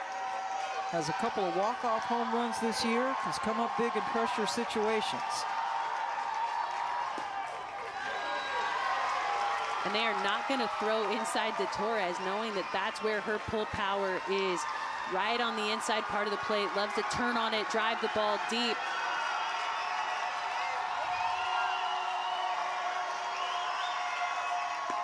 Ava Brown has struggled with her control this year, has given up a ton of walks, back-to-back walks here in the 6th.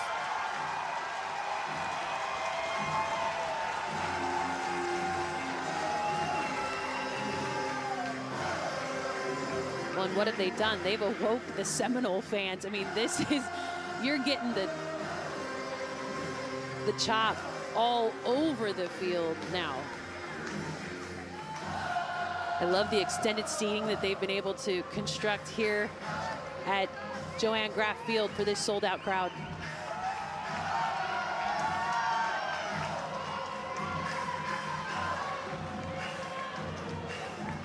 Rio pitch.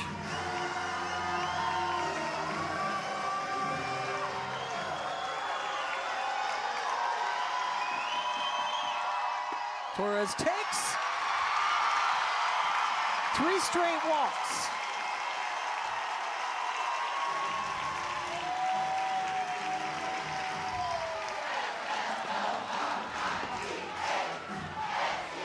It's all about throwing competitive strikes, and right now the Noles are showing discipline and forcing Ava Brown to bring it over more of the white. Evan Flaherty, the 9th Seminole to bat here in the 6th inning.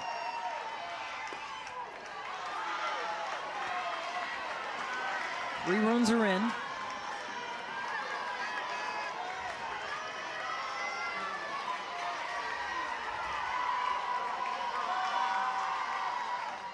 Flaherty into right field, where it is grabbed by Kistler to end the inning. 3 runs come in. And I saw her down in the bullpen earlier when some of the pitchers were warming up, didn't have a clear view, and I'm thinking, would they really put her in to catch tonight? And look what Lonnie Alameda has done. Well, and she said if there was ever a player more determined and focused on getting back to play, she didn't know who it was, because Enfield, as soon as the injury happened, was so frustrated that just a moment of frustration led to her having to come out of the lineup. She hadn't hit well in a game, slammed her helmet down, got her finger stuck in the ear hole. It was just a very crazy situation that caused that injury. Had to go into surgery, have it repaired, and now back in the lineup with a surgically repaired finger still in that tape job that prevents her from putting that finger on. But what I think you'll see is some teams try to expose that and maybe add a little bit more run game if Enfield's back behind the dish. Oh, remarkable. Just getting a piece of it to start the top of the 7th inning. Mia Williams, who has reached a couple of times on the free passes that have hurt Florida State tonight. Reached on an error and hit by a pitch.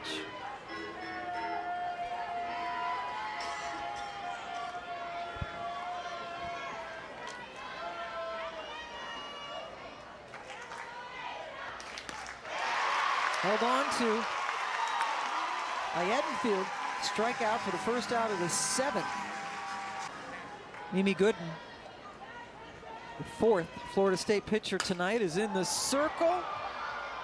Opposite way, off the wall for Falby, who gets the 1-out double.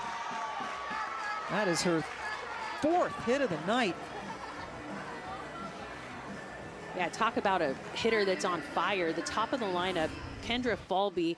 And the way that this ball is played off the wall, talk about veteran move, as Mudge goes back as deep as she can off the wall. And then the center fielder, Janai Kerr, who has re-entered back in center, plays that perfectly right behind her to get the ricochet off the wall.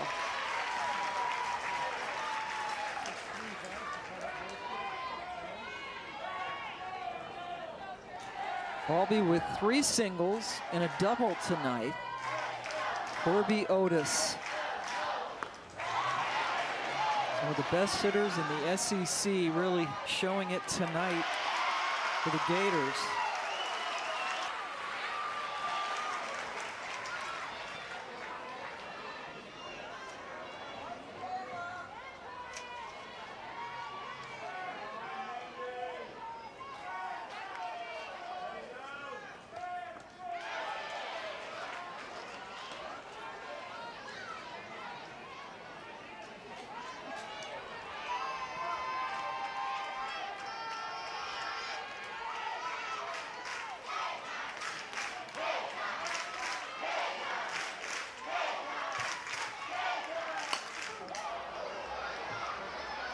Long fly ball hits the top of the wall and goes over. Corby Otis with the 2-run home run that just got out of here. Corby Otis was the #1 player in the portal versus top 25 teams. And when Coach Walton saw her in the portal, he knew he needed to have a conversation with her. And as soon as she stepped on campus, he realized that her goals aligned perfectly with what Florida was trying to put together for this season. Otis steps in with the highest batting average on the team, and that her 7th home run of the year, as Florida has now hit 74 home runs this season. Otis with 4 runs driven in tonight, 13 runs for Florida. In this series, only 3 times in the fast pitch era has either one of these teams scored in double digits. 2 of those 3s have come. 2 of those 3 games as Flaherty throws out Wallace. 2 of those 3 games have come in the last week, with Florida State putting up 12 last week in Gainesville, and now Florida one-upping that with 13 here tonight. And it's just hiccups in the circle when you've got those dominant drop ball pitchers that come in. I mean, Kat Sandercock, she was so hard to hit. Hard drop ball, but she could go all over the zone. She had pitches that could fill all quadrants, and now you've got young pitching in the circle trying to attack hitters that are so seasoned, so strong, so powerful. And it seems as though all across the country, hitters have the advantage from top to bottom, and there's Kat Sandercock in the audience here tonight. The tremendous player she was. Pitcher of the year last year in the ACC.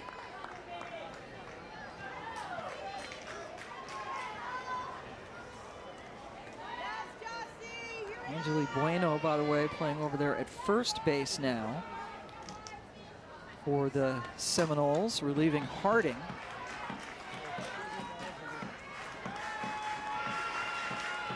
There she is. Florida State going up to Syracuse, where I think it's going to be a little cooler. It is here. We had Clemson actually earlier this year who had played Syracuse even earlier in ACC play, and they said that was the coldest they'd ever been. So while it will be a little cooler than here in Tallahassee, should be better. I think I would be grateful I'm playing them in the last weekend of regular season play. We had Clemson at Notre Dame a couple weeks ago, and everybody broke out the parkas for that one. Us included. 2-2 now to Erickson.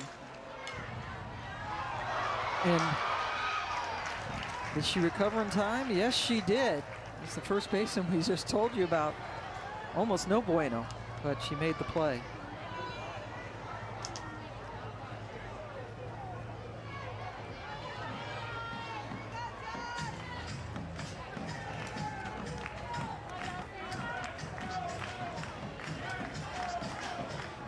Looks like that was a foul ball on the field. They'll put Erickson back up.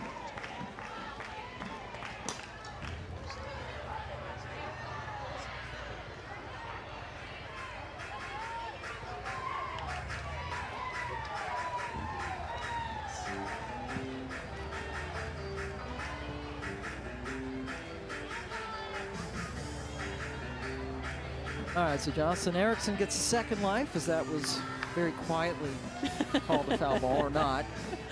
She's back in the box. Well, what an offensive display, but Florida helped by some miscues and certainly taking advantage of it. Now Bueno doesn't make the play.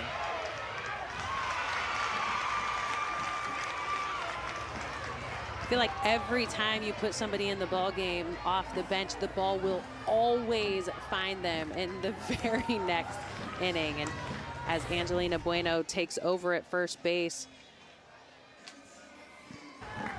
the ball high hopper right into her chest, and typically you can just block it and touch the bag for the out. But Erickson hustling down the line gets her foot on the bag before. First base in the last inning. She doesn't waste any time. Swinging, long run, there's Mudge. That's Mudge being Mudge right there. For more power. Of the tenacity of this player at the dish. Came back last weekend in the sweep against North Carolina, and since her return, she is 3 for 7 with a home run and 3 RBIs, all that last weekend against Carolina. Was posted about how upset she was with herself for that emotional reaction after an at-bat she was not pleased with that put her out of action for a while, apologized, and boy, as Coach Alameda told us, really worked hard to get back onto the field. Got a nice swing on that. Wallace can't handle it, and Edenfield's aboard. And it was just such a fluke situation that broke that finger, had to miss 2 full series. Also missed the game last week against Florida, but just pounds this ball into the ground. Because she pounds it so hard, Wallace chose to stay back to field that ball, but can't put a fork in it. And Edenfield's able to stay on. So would you score that a single or an error? You know I'm going to say an error. It's probably a single.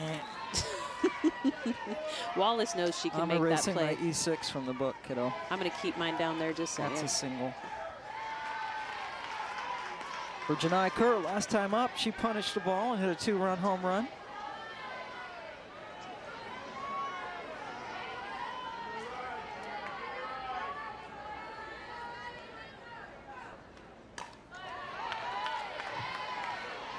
It will be interesting going forward, as let's go backwards first to what Kerr did in the last time up. Oh, you know, just a little dinger. No big deal. Huge bomb. Driving it deep. 3rd home run of the game for Florida State. And usually when you've got 3 home runs in a game, you think, oh, they've got this game in hand. No, this one is 2 touchdowns with a point after to 1 touchdown at the moment. 2 touchdowns with a missed PAT. Like a Vikings kicker. Kerr was first team all-conference last year. Coming on strong. Getting healthy. Advances the runner, and the comebacker handled by Brown for the first out of the inning. Edenfield now down at 2nd. Well, and that's what makes Ava Brown so good in the circle. It's not that she's necessarily overpowering hitters, but she is such a good defender. She's great on her feet, very athletic, able to use the glove and her body to just kind of keep her emotions in check, get that ball over to first base. She is so good. A National Gatorade Player of the Year. Katie Dack, who has switched from catcher to DP, swings and misses at the first offering from Brown.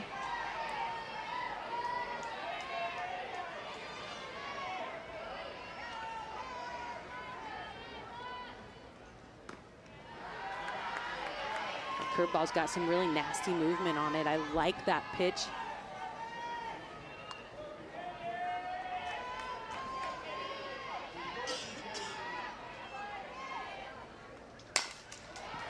Wallace couldn't handle the backhand.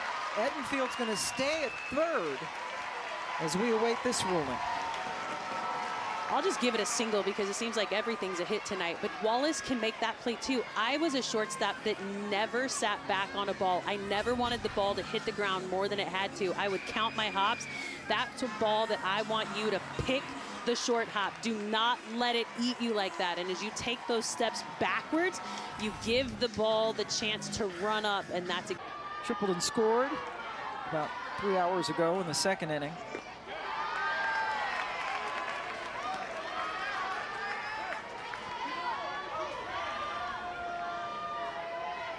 If Ross can get on, they'll turn over the lineup.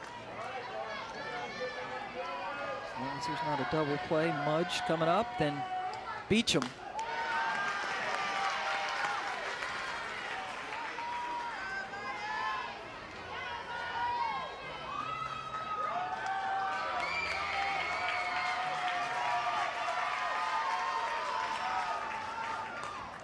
Fisted. Erickson could, with a good effort, but ran out of real estate as it hit off the screen. Now Erickson coming over from Oklahoma, knowing that she wanted to be an all-time catcher, was stuck behind Kinsey Hansen at Oklahoma. Coming to Florida really aligns well with the goals of this group and has become their everyday starter back there behind the dish. He's also their cleanup hitter. Another inside pitch.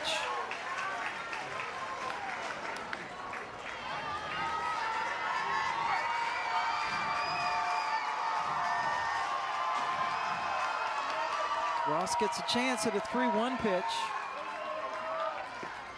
Took it, called strike.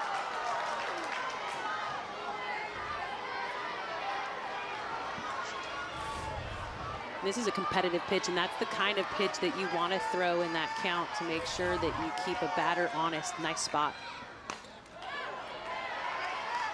I mean, when you wear out the inside part of the plate, it's really difficult as a hitter to keep your hands inside and that the barrel inside that ball and push it fair. So there's not much you can do with it other than foul it off and keep the at-bat alive.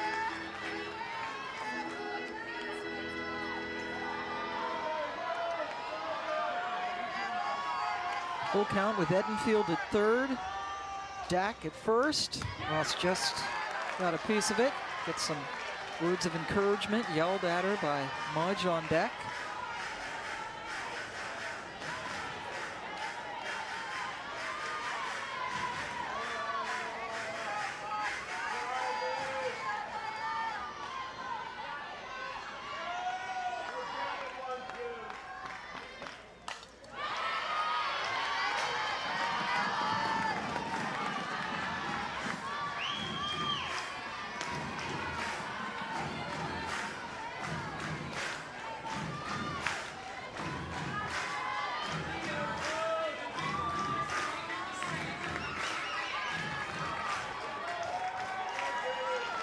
Number 9 at this at bat. Sails high. Bases are loaded for Mudge.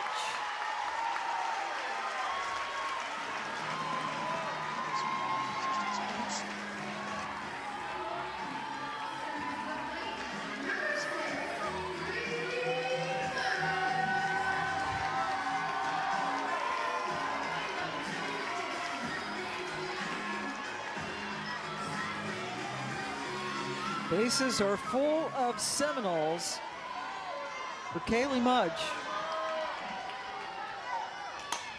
First pitch down the line and into the Florida bullpen.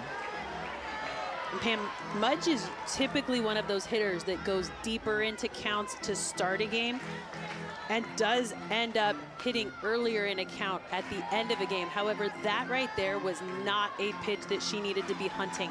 She needed to see this ball and find a zone and go at it, not just swing and hit any pitch coming at her. This is a very important at bat for Florida State.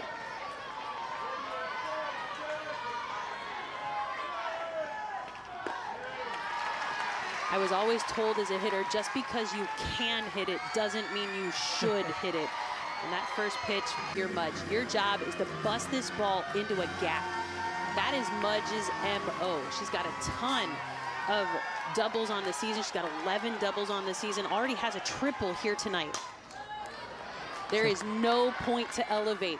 She needs to make sure that she stays on top, if not the middle of this ball. The defense is all in. They are squeezing her at the plate, trying to get the out at home. she has a ton of real estate available if she can just punch a hard ground ball. 1-2. That's one of the things veteran hitters are good at, is making sure that they hit with their eyes up.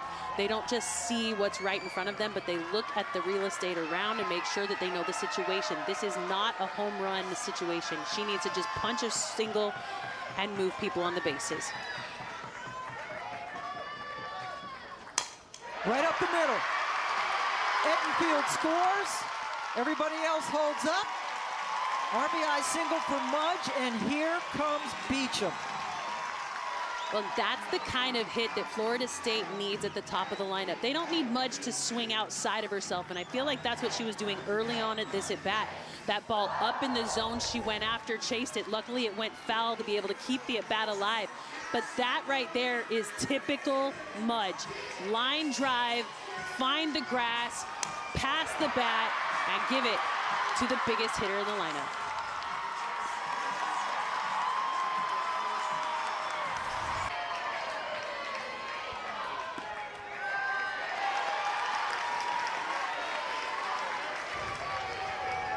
Beecham has just won 2 home run game this year. That was against Nichols. Rothrock, the true freshman, leading the SEC in those important categories. I mean, most starts, most innings pitched, most wins. She's got 17 complete games under her belt in an era where pitchers rarely go the distance.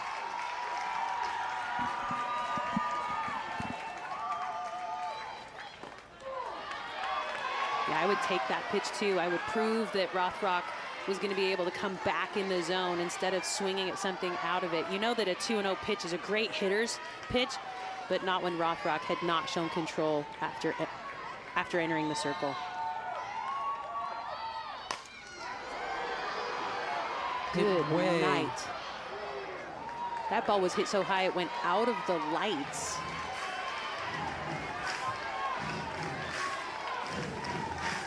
So much power for a player listed at only 5'3". Yeah, but it also gives her a pretty small strike zone too. 2-2. Hit and not handled by Williams. The inning continues. 2 more runs come in for Florida State.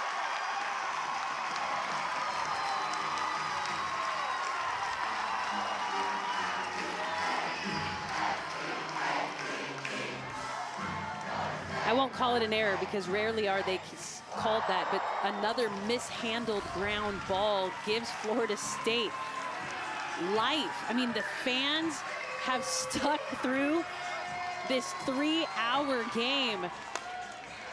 And Beecham sawed off in this one, but still so powerful to punch a hard ground ball at the second baseman, Williams.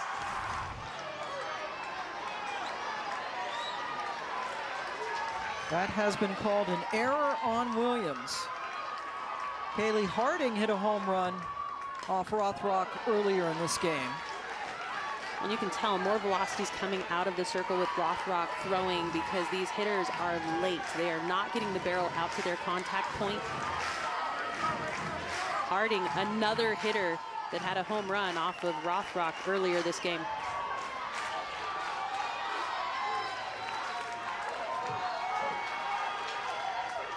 She hits one now. We would be tied.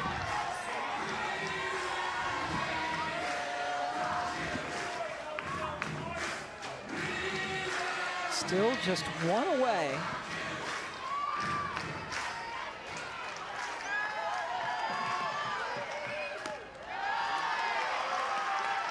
It's 2 runs scored by Florida in the top of this inning on the home run by Otis, looming very large now.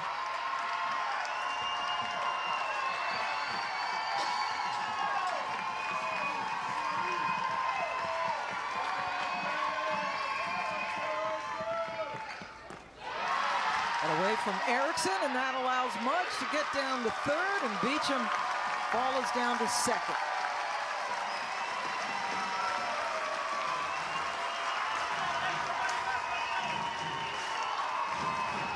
I mean, this game reminds me of an early game for Florida State against UCLA where they lost 10-14, but we saw early on in the year that there was going to be a lot of offense put up all across the country. Harding! Are you kidding? Ties the game with the 3-run shot.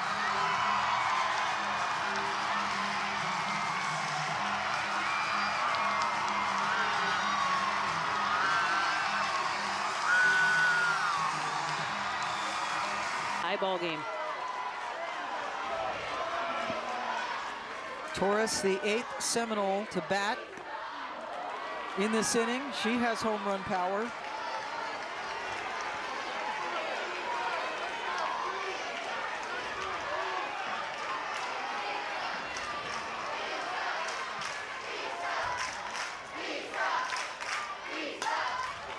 The crowd breaks into a chant of Isa. When you look at walk-off potential, Isa Torres is the one to get it done. She had a walk-off home run against NC State. She was the first freshman to hit a walk-off home run since Jessie Warren. Down 0-2, won't go after that outside pitch. She also had a walk-off single against Texas Tech earlier this year. This is a hitter that comes in big in those pressure-filled moments.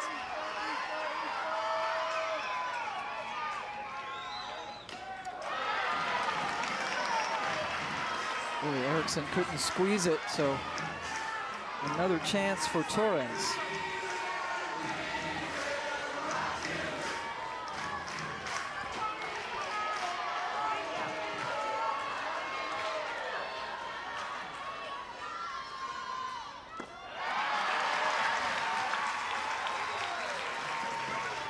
And while this may feel like a marathon game, Pam, this is actually one of those pivotal moments in these young freshman careers that are going to teach so many lessons and pay dividends down the rest of their careers. 2-2. Torres. Thrown out. Pawlowski. Just the second out of the inning. Huge one for Florida as Flaherty comes up.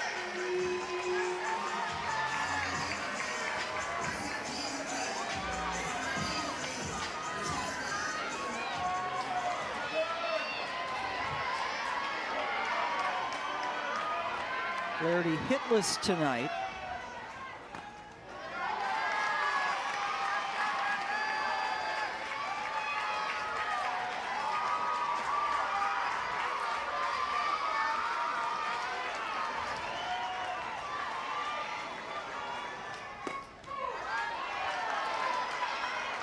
Flaherty not a power hitter, but if she gets on, Edenfield will bat for the second time in this inning.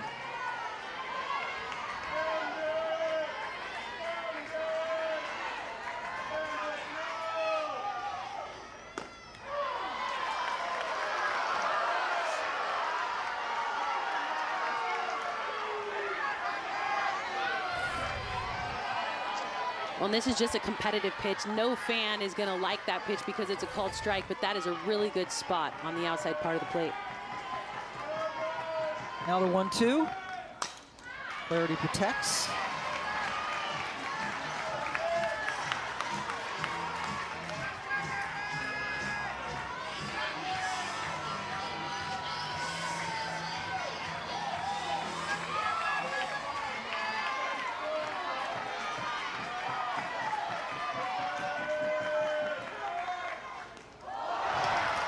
Devin Flaherty just got hit by a pitch, and that gives Edenfield a chance. What are the chances, Pam, that you see Edenfield be the difference maker? There were moments after her breaking her finger that we thought maybe she wouldn't be able to come back this season, but the will and the tenacity of this player right here doesn't just give her the chance to bat. We saw her back behind the plate, catching again. Are you kidding me? I mean, this is one of those players that is a difference maker for Florida State, and they love the fight and grit that she shows.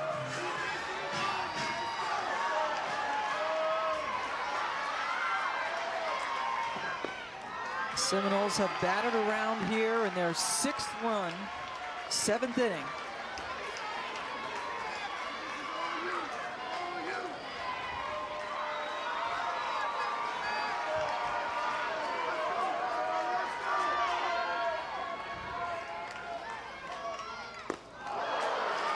And that's a swing by a player who's pressing, trying to win the game in one swing of the bat. That is not the approach that Enfield needs to take here. She wants to be the game winner, but her job in this situation is to put a good swing on a mistake by Rothrock. Took that one for ball 2. Very good take. That is a much more mature approach. Knowing that she loves to swing on the inside part of the plate, I would not expect Rothrock to bring this ball inside at all. She will live on that outside corner or change speeds to disrupt her timing.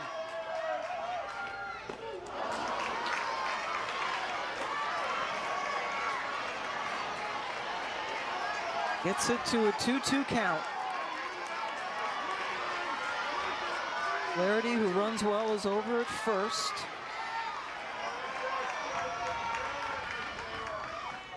Enfield started this 7th inning party with a single to lead off the 7th.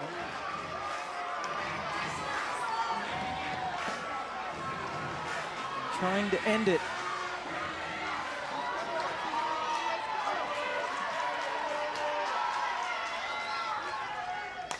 Pops up. Wallace waits. We're going to the 8th. Florida State coming up with 6. This has postseason implications. They're looking to bust RPI numbers and give themselves a chance to host the postseason. Both of them kind of sitting right there on the bubble.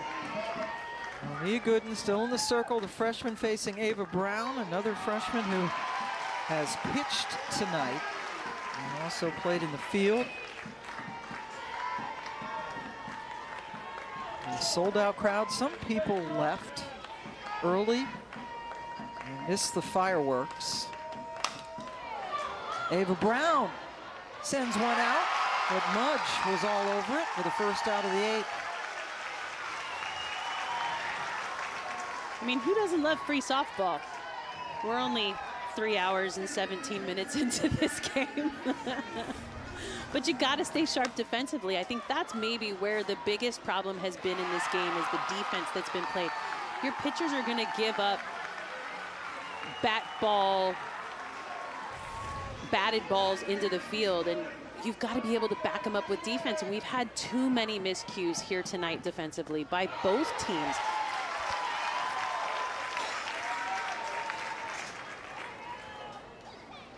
Katie Kistler comes to the plate for the 5th time tonight. Still looking for her first hit.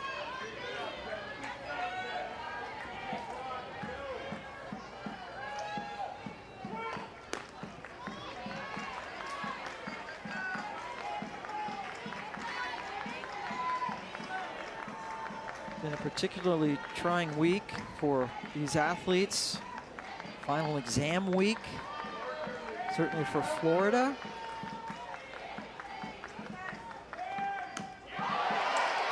Kistler hold up, nope.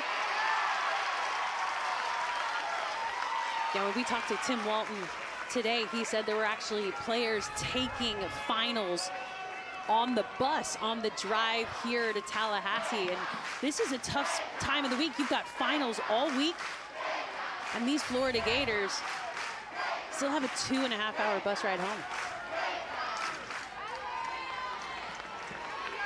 It's going to be a whole lot better ride home if they get on the bus with Tim Walton and a win.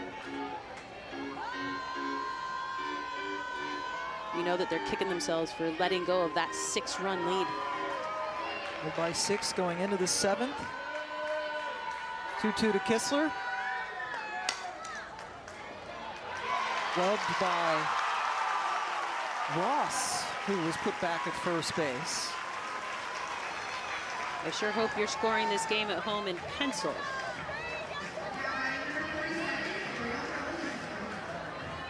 First 2 retired by Gooden. Another freshman Pawlowski comes up. She scored a couple of times after being walked.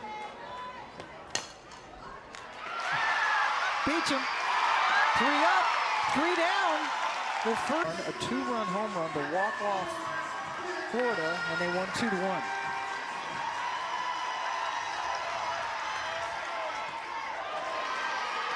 Takes it high from Rothrock, who came back in, started left, and is now approaching her season and therefore career high in pitches thrown in a game.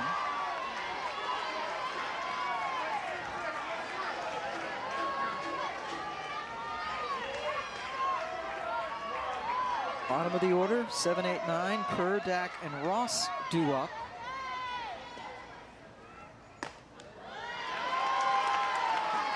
I'm just so impressed with the receiving talent that Jocelyn Erickson is back there behind the plate. I love the strength of that receive, and that's one of the things that puts her on the U.S. national team.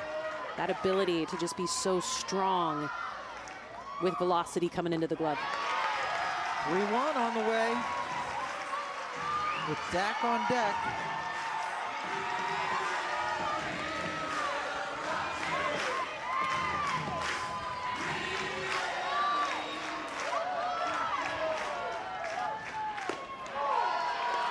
Just got a part of the plate, according to Anthony Small. Well, and that's a pitch that is bought by Erickson back there behind the plate to show that there's consistency coming out of the circle by Rothrock. Now full count. Wallace had to hurry and got it over in time to retire Kerr for the first out of the 8th.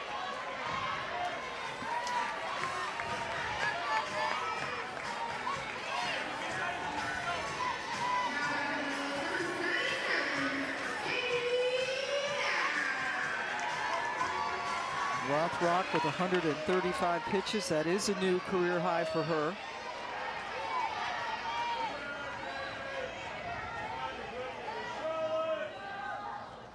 Dack has a couple of hits tonight, goes after the first pitch.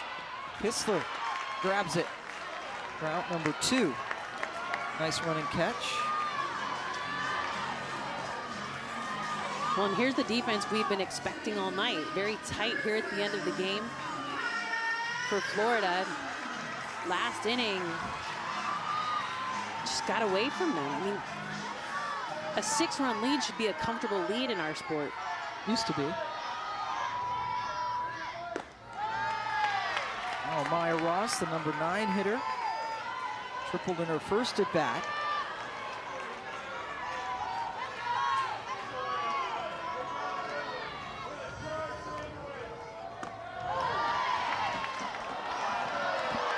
Ross gets on. We'll go to the top of the lineup for Florida State. The Seminoles, by the way, also in finals week. So both schools going through that, and now this marathon game against one of their bitter rivals. Ross calls time and gets it.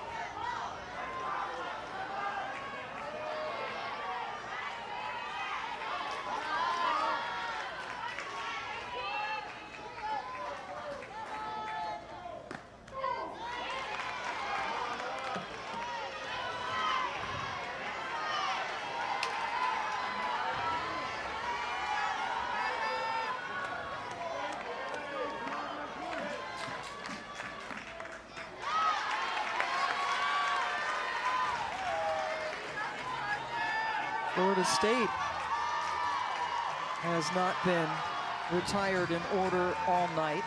Florida hadn't either until the top of the 8th.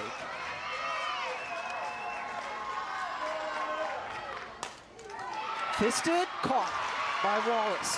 1-2-3 inning for Rothrock. This is not something you want to see duplicated in the postseason. Yes, it's great fight shown by both teams, but you need to see better defense, more competitive pitches, no losing focus in the circle. I mean, the hitters have been able to capitalize on mistakes. The pitchers have struggled to stay competitive from start to finish. We have a pinch hitter, Barnard, in to hit for Mia Williams,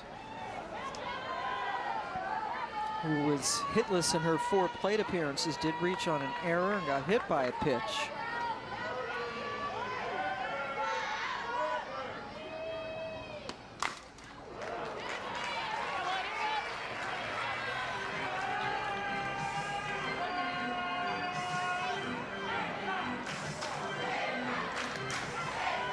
Florida State scored 6 runs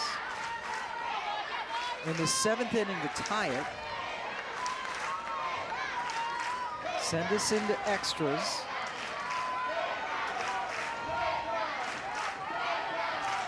Bailey Harding with the home run to tie it, and there's a strikeout of the pinch hitter to start the 9th. Well, I understand why you bring Barnard in that situation to hit.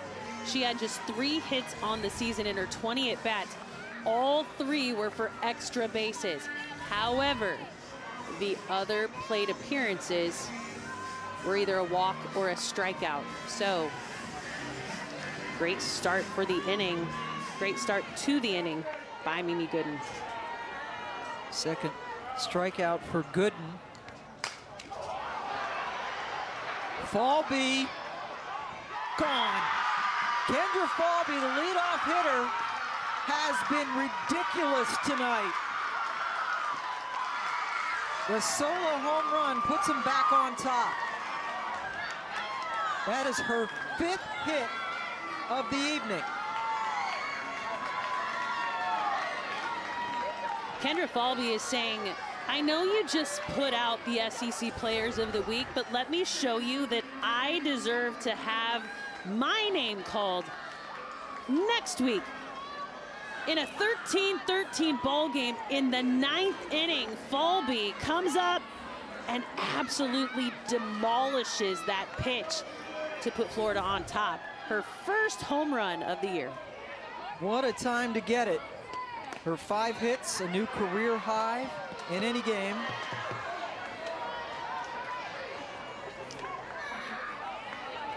Now Otis, who hit a 2-run home run back in the 7th in what looked to be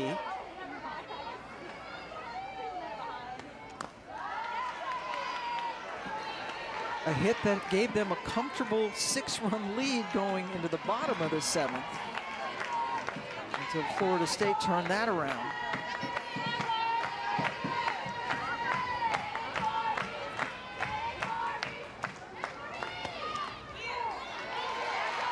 Gooden has been in this game since the 5th inning. The 4th Florida State pitcher that Lonnie Alameda has used tonight.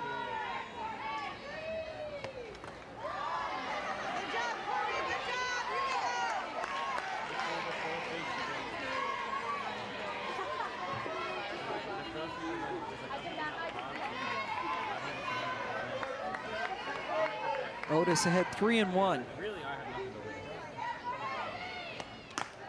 Takes it high. With a home run followed by a walk. Well, Mimi Gooden is typically known for drop, curve, screw, and a really good changeup. So she usually fills the bottom of the zone. But what you're seeing is some elevated pitches. You don't typically see home runs hit off Mimi Gooden. She had only given up 1 home run coming into this appearance tonight. And then gave one up to Falby, who had not hit one all year. The walk to Otis, the 3rd surrendered by Gooden, but the 1st since her.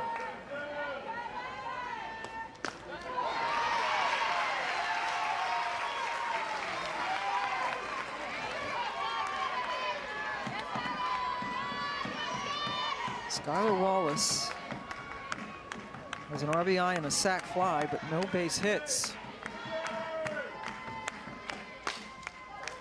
Turned on it. Just a remarkable year last year, winning the SEC Player of the Year.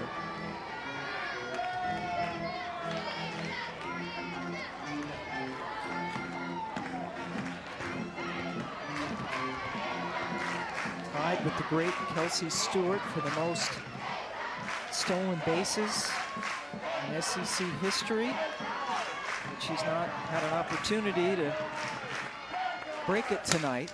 Right through the 5-6 hole, and running all the way and getting to third. Good base running by Otis. Yeah. Otis is, sorry, first hit of the night. Apologies, Pam. Yeah, Otis has great wheels. I mean, she's got 12 stolen bases on the year, and the way that Florida runs the bases, as soon as it touches the grass, they are looking to take 2 bags. And when Otis takes off on this one, she knows that it's going deep into the outfield, which is going to give her a chance to make that turn and go. Touch the bag, pick up your coach. Nice job. And then Wallace picks up the throw coming back in, so it puts him on the corners with just 1 out. And Jocelyn Erickson. A couple of hits, including a 2-run home run back in the 4th inning. And there's the stolen base as Wallace goes down to second. And now it should be a stolen base. There was, just because it was uncontested doesn't mean that she didn't get it. And so that right there is a huge stolen base for Florida and Skylar Wallace as she now surpasses Kelsey Stewart. I put her on because Walsh has been relieved for Gels, who came in under the last at bat and is still in the lineup. So Gels is actually the one sitting on deck. So I would walk Erickson and make Gels prove herself. She has not gotten on tonight. It was a fly ball out to left in her last at bat, and she's got just a 179 average coming into here tonight. And they are putting her on, and you don't see this very often in softball. It's like a baseball intentional walk with, yes, that's Edenfield behind the plate. Well, and it is a softball intentional walk as well. I mean, I know you just called it a baseball intentional walk, but that's the exact same thing that we do in our game too. Is just, you just don't see it very often. No, many coaches do not use it. They actually try to go right at a hitter, but more often than not, it bites them. We've seen people throw to Jocelyn Allo, for crying out loud, in the postseason for no reason. Allison Royalty started this game. Who have the 1-run lead. It is Walsh at the plate.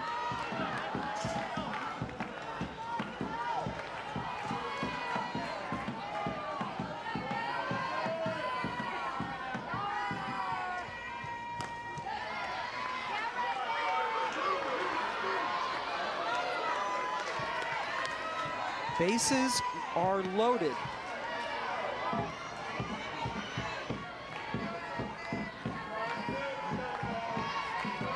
Two-0 pitch. Good stop by Edenfield, keep it in front of her.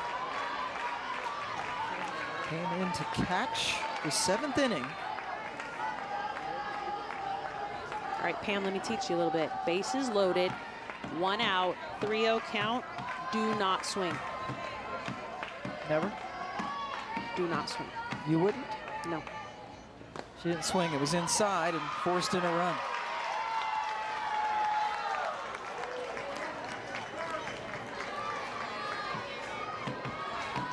Otis, who walked, comes in from third. Wallace, who singled and stole a base, is now over at third. Erickson, who was intentionally walked, is at second. And now here's Ava Brown.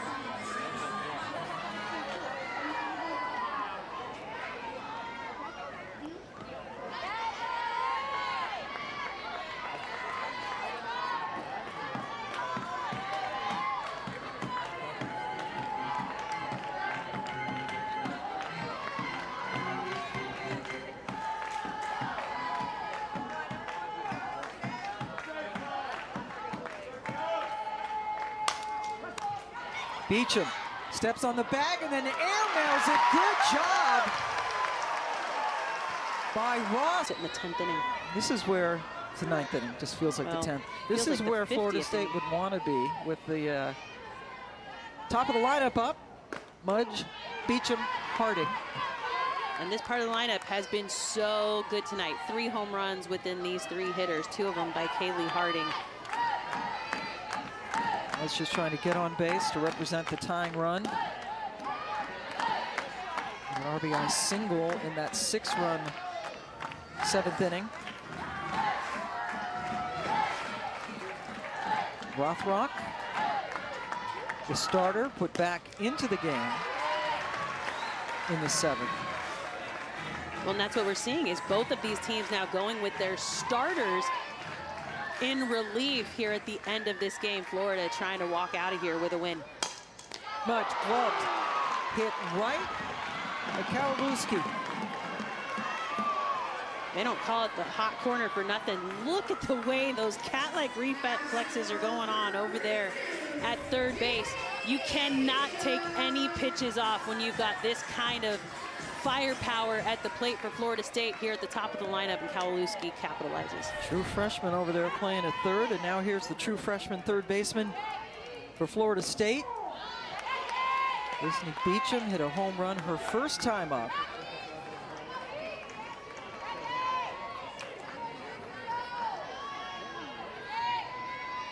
Done an error in the 7th, short center field, pops in for a 1-out single. Well, and I see so many big hitters come to the plate, and the outfield plays like they can defend the home run. They play deep with heels back on the warning track. And so a hitter like Beecham, who gets sawed off and just gets a jam job out to the outfield, it goes down as a hit because the outfield is playing them so deep because of the power that they've been able to show in the day. Well, Kaylee Harding tied it up the last time she was up, back in the 7th inning. She has 2 home runs on the night.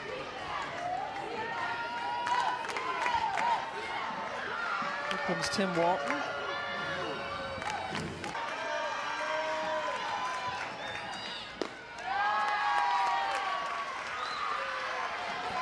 You do not want to elevate the ball to Harding. Expect to see this ball down at the knees, on the corners. Maybe even a little bit of a change of speed to keep Harding from going yard again. She has a 2-0. Stings it into center. Hunted down, and then the throw over to first, and they got Beecham to double her up and end the game. Heads up play by Fall.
who have the 1-run lead. It is Walsh at the plate.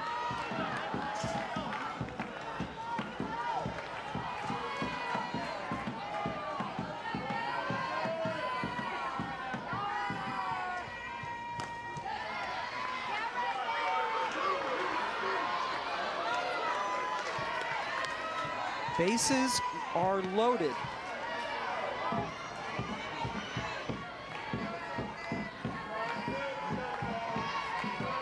Two-0 pitch. Good stop by Edenfield, keep it in front of her. Came in to catch the 7th inning. All right, Pam, let me teach you a little bit. Bases loaded, 1 out, 3-0 count. Do not swing. Never? Do not swing. You wouldn't? No. She didn't swing. It was inside and forced in a run.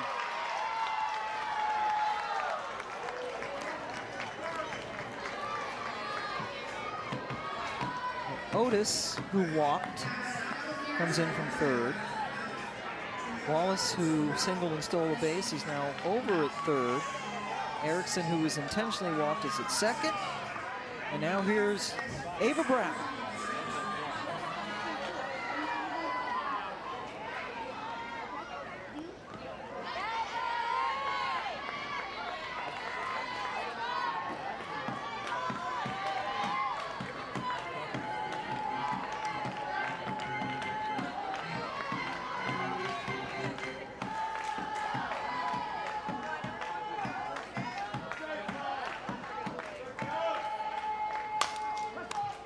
Beecham steps on the bag and then air mails it. Good job